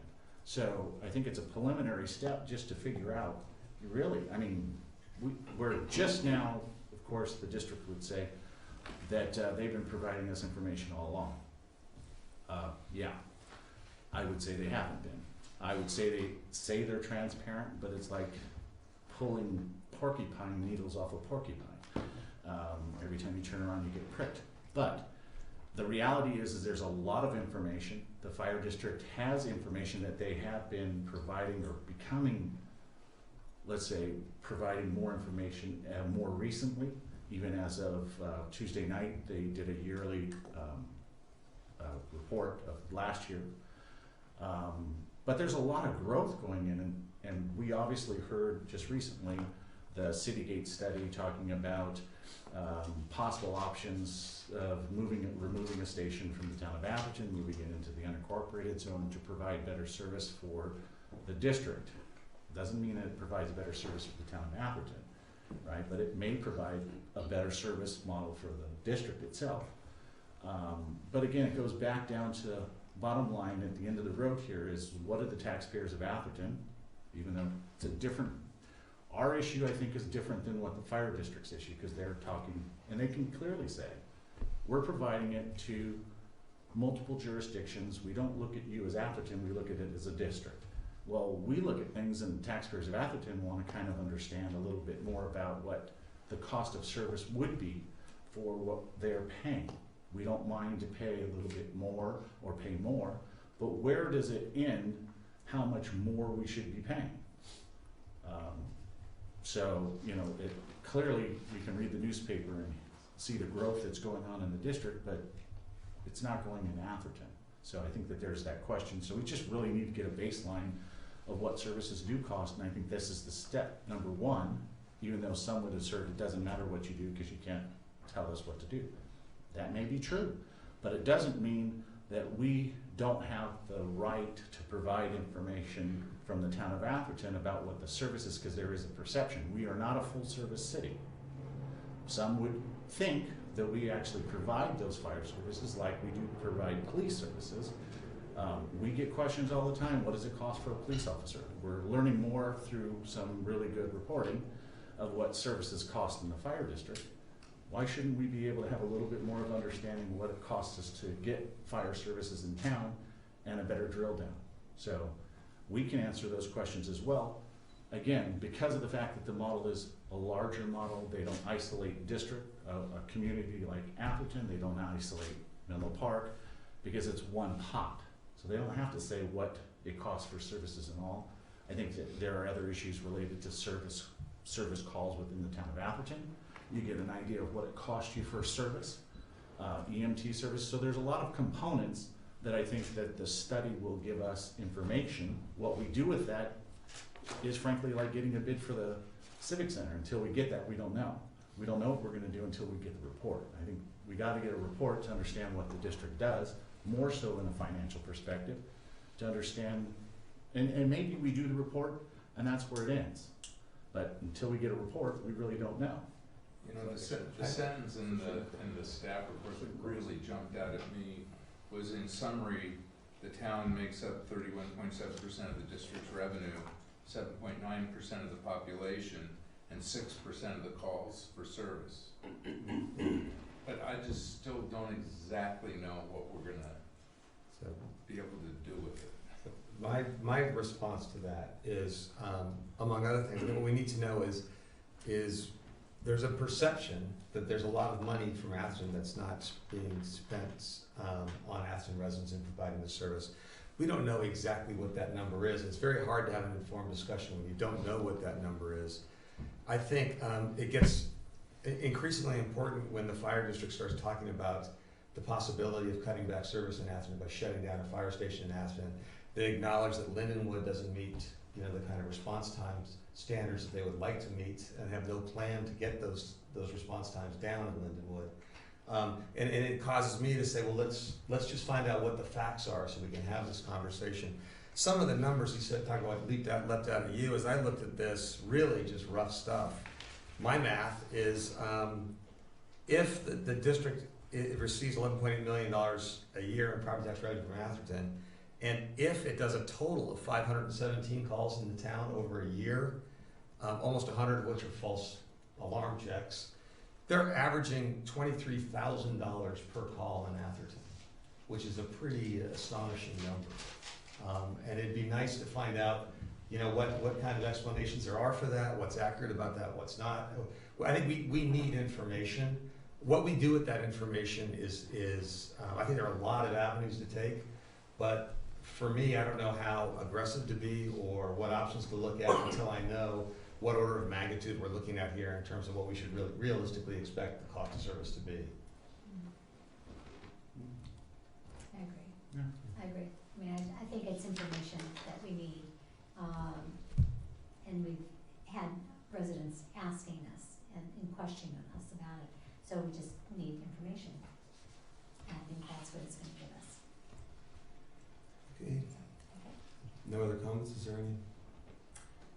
Just to comment on the scope that I suggested, that as opposed to doing the survey up front, that we save, after we collect the information, that we then use those dollars in their bid to inform, to hold the public meetings and inform our residents, hey, this is what we've got. Now, I think that some of them would be surprised to see it, but, taking any other steps, if in fact someone wanted to go do that, obviously involves the public, and so they have to be informed on this. I mean, they were getting some of the insight today, That seems in the a papers. natural thing to do. Yeah, so, but I To think that, inform the public right, of the results Right. and Mhm. how we do that in a public meeting or just a survey. Yeah. I think that's yet to be decided, but a public meeting is probably worthwhile. so, Okay. you wanna move? I'll let you. I Since I didn't move do it. that we authorize the city manager to negotiate a final agreement and initiate a contract with Matrix to perform the fire assessment study that we've talked about a few times. There's two parts to it, there's a budget amendment required. And we modify the budget to cover the cost, $50,000 to cover the $49,500 cost. I'll second it. Okay. All in favor? Aye. Any opposed? None? Okay. Well, now I think we've got one other issue that Council Member Lewis brought up, and I want to make sure that we address, because she's an important part of this. Yeah. And that's with regard to council reports. Elizabeth suggested that we get back into the practice of issuing written council reports. Actually, what do you recommend? Well, I think it's really important that we report back, at least on a quarterly basis, maybe a monthly basis is a little too much work for each of us in our busy schedule. And actually, I think I told you, Mayor, that I was going to bring my first quarter report. Well, some little campaign has kind of subsumed me, and but we have, each of us, I think this council is so active in the region on many boards and many other activities that we need to bring that information, at least on a quarterly basis, back to the council and share it with each other. I know that, yeah.